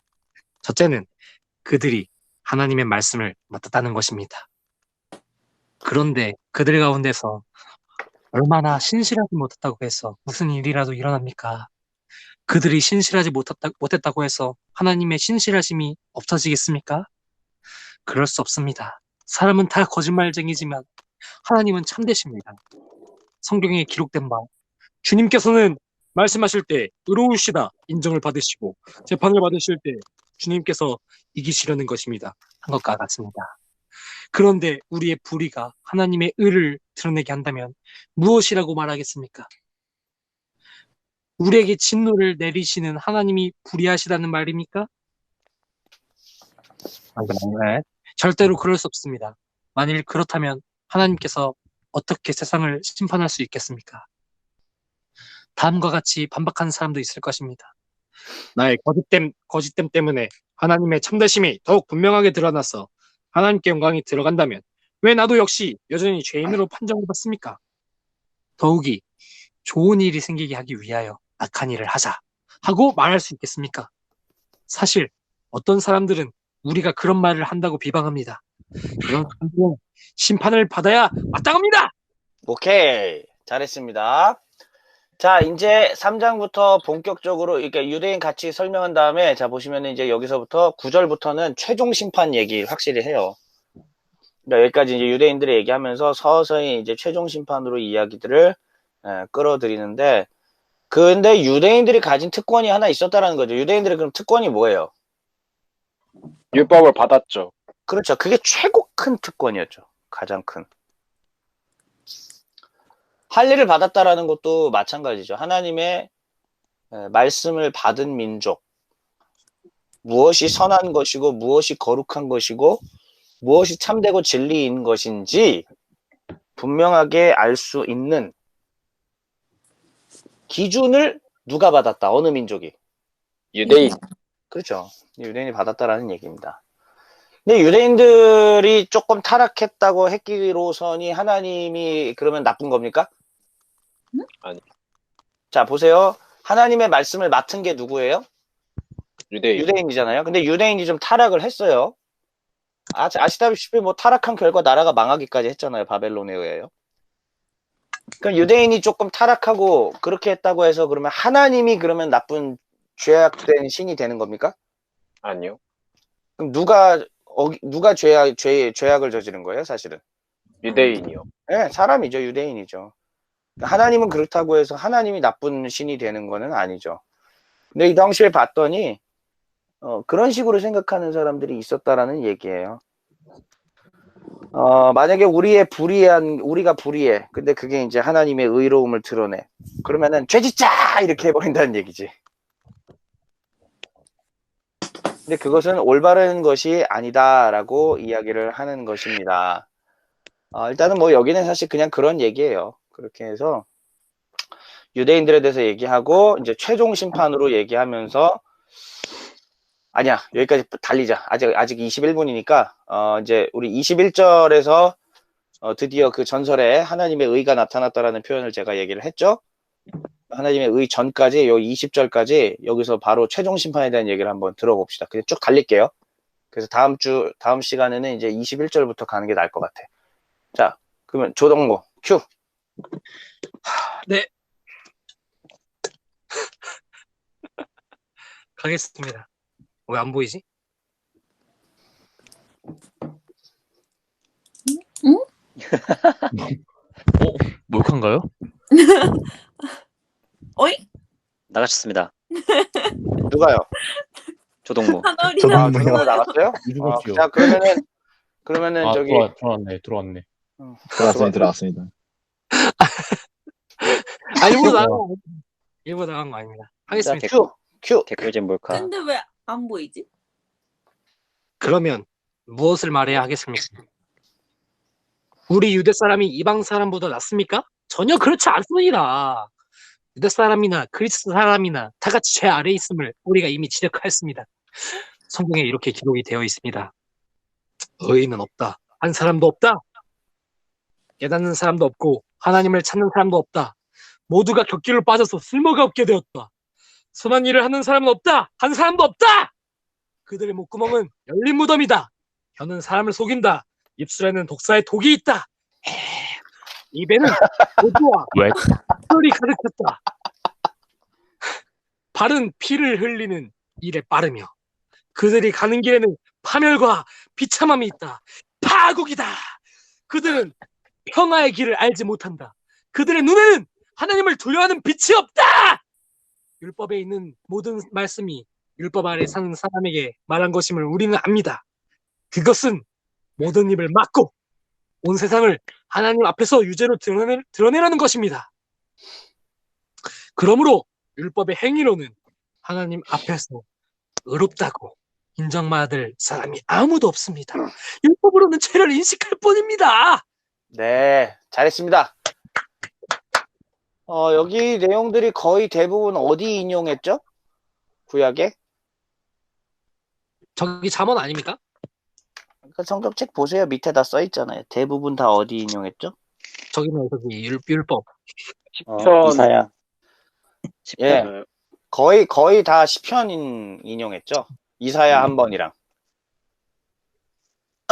예, 하여튼 뭐 그건 그거고 여기서 이제 핵심은 그래서 이제 정리가 되는 겁니다. 자, 다시요. 마지막 정리하기 전에 요 위에서부터 자, 여기였습니다. 아예 여기서부터 다시요.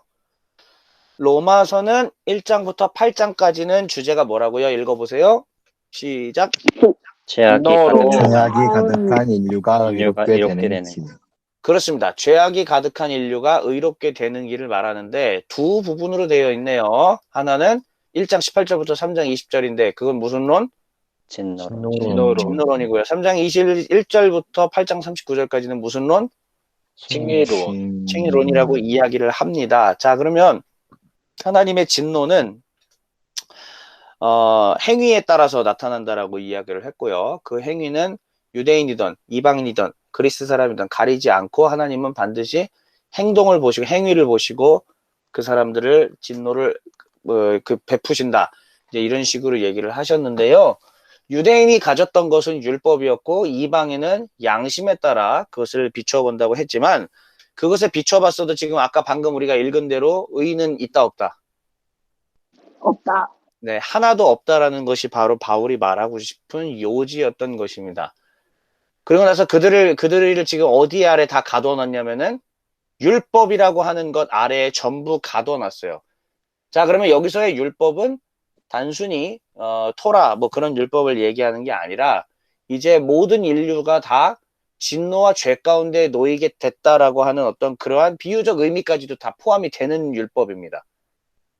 그러니까는 모든 사람은 양심의 법이나 율법이나 다 갖다 대도 결국 하나님 앞에서 진노받을 수밖에 없는 상태다라는 것을 대표적인 하나의 표현으로 해놓은 게 바로 율법이라고 하는 거예요. 그러니까 모든 사람은 다 어디 아래 매여 있다? 진노. 율법. 예, 율법 아래 매여 있다라고 하는 겁니다. 다시요. 모든 사람은 어디 아래 매여 있다? 율법. 예, 율법 아래. 그리고 율법 아래 매여 있는 사람 가운데 자신의 행위로서 의롭다함을 입을 사람이 있다 없다? 없다. 네, 그게 방금 조동무가 마지막에 읽었던 19절, 20절 내용이에요. 그러므로 이 율법 가지고는 인류가 구원받을 길이 전혀 단 하나도 영원히 결단코 없다. 그러므로 우리는 새로운 법이 필요하다. 그 새로운 법이 뭐다? 믿음의 법. 믿음의 법입니다. 3장 27절에서 말하는 바로 믿음의 법이고 그 참혹한 진노와 저주의 안타까움 속에서 하나님의 한의가 아니죠. 하나님의 의가 우리 가운데 나타났다. 그게 바로 예수 그리스도시다. 이런 얘기예요. 그러므로 참되게 의롭게 되는 길은 율법을 가져서도 아니고 율법을 단순히 행해서도 아니고 예수 그리스도 안에 있을 때 율법을 100% 완벽하게 지킬 수 있다. 이거예요. 이거는 이제 마태복음 복음서 내용까지도 가야 되는 길인데 우리는 율법을 100% 지켜야만 구원받을 수 있어요. 이렇게 되고. 그런데 도대체 우리를 어떻게 우리가 율법을 100% 지킬 수가 있게 되느냐? 인간으로서는 아무도 그렇게 할 수가 없다. 그러면 이 율법을 100% 지켜줄 수 있는 분이 계시다. 누구냐? 누구예요? 성령. 예수 그리스도. 예수 그리스도이십니다. 십자가에서 바로 율법을 다 완벽하게 지켜내신 거죠. 그러므로 누구든지 그리스도 안에 있는 자에게는 결코 율법에서 말하는 정죄가 있다 없다? 없다. 그럼 왜? 그리스도 예수 안에 있는 생명의 성령의 법이 거기로부터 해방했기 때문이다. 그리고 로마서 책장 얘기 미리 할게요. 그리스도께서 십자가에서 죽으심으로 우리도 그리스도와 함께 죽어서 죄의 효력이 거기서 함께 중단됐습니다. 율법의 효력이 함께 율법의 정죄의 효력이 함께 중단됐어요. 예수의 십자가의 죽음으로. 그리고 예수의 십자가에서 무덤에서 부활하심으로 말미암아 생명의 성령의 법으로 법 이동이 가능해졌습니다. 그러니까 이 생명의 성령의 법, 믿음의 법으로 이동하려면 오직 길은 하나밖에 없어요. 누구? 예수 그리스도. 예. 죽었다 살아난 자밖에 안 돼. 죽음을 이긴 자밖에 답이 없어. 그게 바로 하나님의 아들이신 예수 그리스도다. 그래서 로마서의 전체 주제가 뭐다? 하나님 아들의 복음. 그렇지. 하나님의 아들의 복음이다라고 얘기하는 겁니다. 그래서 바울이 이 편지를 쓰는 이유는 뭐냐? 너희의 믿음을 굳건하게 해서 잘 반드시 든든하게 세우려고 하는 건데 그 목적이 뭐냐? 그 핵심은 뭐냐? 바로 예수 그리스도시다. 하나님의 아들이신 분. 로마 황제가 아니라 하나님의 아들이신 진짜 야훼 하나님의 아들이신 인간으로 오신 우리 주 예수 그리스도가 바로 그 일을 하신 것이다. 이 얘기입니다.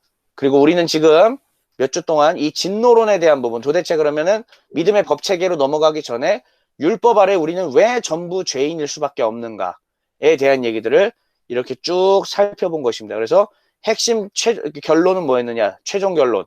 모든 사람들은 결국 최종적으로 심판을 받게 된다. 예, 이거 얘기였었어요. 그래서 우리가 여기까지 살펴본 것이고, 자, 19절, 20절 한 번만 다시 읽어볼게요. 이번에는 장인호가 한번 읽어보세요. 19절, 20절.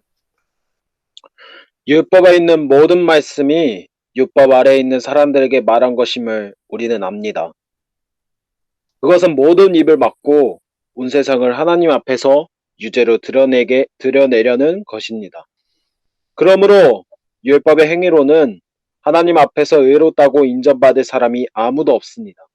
율법으로는 죄를 인식할 뿐입니다. 기가 막힌 선언이에요. 율법을 가져서도 의롭다고 안 되고요. 율법을 100% 지켜야 돼. 100% 지켜야만 될 수 있어요. 양심의 법, 이방인들이 100% 율법의 요구들을 지켜야만 그것도 돼요. 근데 할 수 있는 사람이 있다, 없다? 없다. 네. 왜냐? 의인은 없고 하나도 없기 때문에. 모든 사람이 죄를 범하였기 때문에. 하나님의 영광에 이르지 못했기 때문에. 그래서 결국은 하나님은 이 율법을 통해 뭐를 하려고 하는 거예요? 온 세상을 하나님 앞에서 뭐로 하게 하려고? 유죄로 드러내게 하려고. 그렇지. 유죄로 드러나게 하려고 하는 겁니다. 결국은 율법의 기능은 뭐다? 죄를 어떻게 한다? 죄를 인식한다. 드러나게 한다. 예, 죄를 드러난다. 죄를 인식하게 한다. 율법으로는 죄 씻는다, 못 씻는다? 못 씻는다. 예, 율법으로는 죄 용서 받는다, 못 받는다? 못 받는다. 예, 그게 바로 바울의 진술이에요. 우리는 그거를 성경 말씀을 하나님의 진리로 믿습니다. 저는 믿는 사람입니다. 이게 바로 최종 심판까지에 대한 이야기였어요. 그런데 말했듯이 율법과는 상관없이 하나님의 의가 나타났다고 엄청난 선언이 나오는 거지, 여기서. 그러니까 1장 16절, 17절에 있었던 의가 나타났다. 그때 이후로 지금 이 진노론에 대해서 지금 1장 18절부터 3장 20절까지 설명하고 여기서 이제 하나님의 율법과는 전혀 상관없는 하나님의 뭐가 나타났다? 의가 나타났다. 그 율법과는 상관없는, 이게 다음 시간에 할 건데 잠깐만 미리 얘기할게요. 그 율법과 상관없는 하나님의 의는 누구로부터 왔다?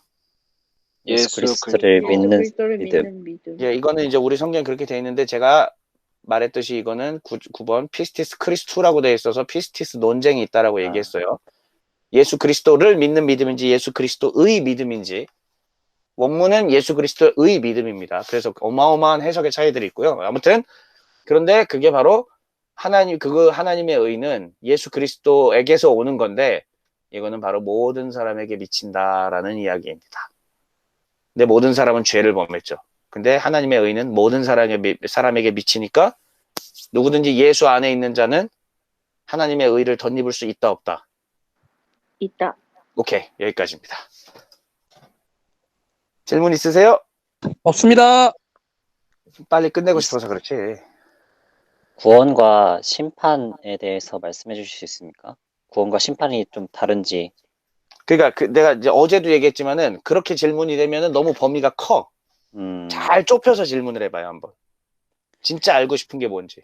구원과 심판이 다릅니까? 그것도 너무 넓어요. 뭐가 궁금한 거예요? 그러니까 교수님들한테도 그렇게 질문하면은 이제 되게 난감하고 당황스러운 거예요. 이 학생이 진짜 뭘 궁금해하는 거지? 저는 그러면 질문을 정리해서 다음에 물어볼게요. 오케이, 좋습니다. 또 다른 분이요? I have nothing, nothing. nothing, something. 진짜. 우와. 질문들 없어요? 나만 몰라. 너무 어려워가지고. 종영삼 씨. 네네. 네, 마지막으로 우리 나눔 느낀 점 딱 2명까지만 진행해 주세요. 그리고 마칩시다. 딱 2명만. 그러면 저 일단 그래도 3주째로 4주째 출석하고 계시는 김예중 씨의 그 소감 한번 들어보도록 하겠습니다.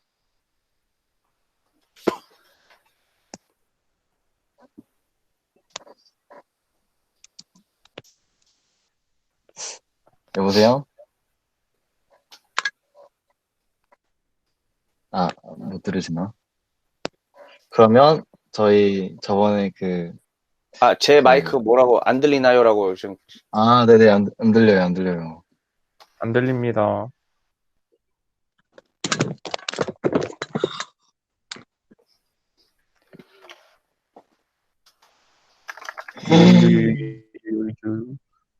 저는 그러면 예종 씨의 예종 형제님의 이제 글은 이따 읽도록 하고, 그럼 저희가 이제 발표를 2명이 안 했잖아요. 그럼 이제 지명 간사님의 소감과 다윗 간사님의 소감을 들어보도록 하겠습니다.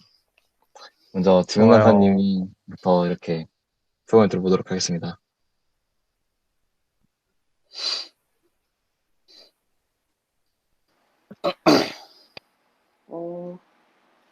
들리시나요? 네. 네, 들립니다. 지금도 들리시나요? 네, 지금도 들립니다. 그래.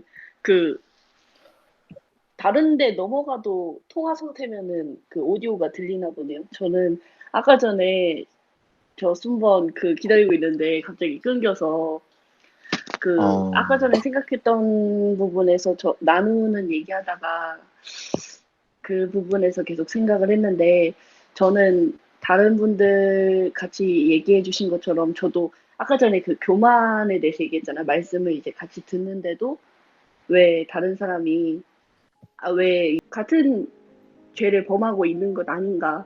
사실 그래서 들으면서 대표님이 그 뒤에 하시는 의는 하나도 없고 그 뒤에 나오는 믿음의 법이 굉장히 궁금해지는 그런 시간이었고, 그러기 때문에 결론적으로 제가 마지막으로 들었던 생각은 그러기 때문에 더 겸손한 사람이 됐으면 좋겠다라는 생각하게 됐어요. 왜냐면 겸손하면 그 받아들이는 차이도 이 말씀은 나에게 하는 말씀이구나. 주어지는 말씀이 과연 우리 그리스도인들의 정체성이 얼마나 뚜렷하게 갖고 있는 사람들이 있을까, 이런 생각들을 하게 됐어요. 그리고 과연 내가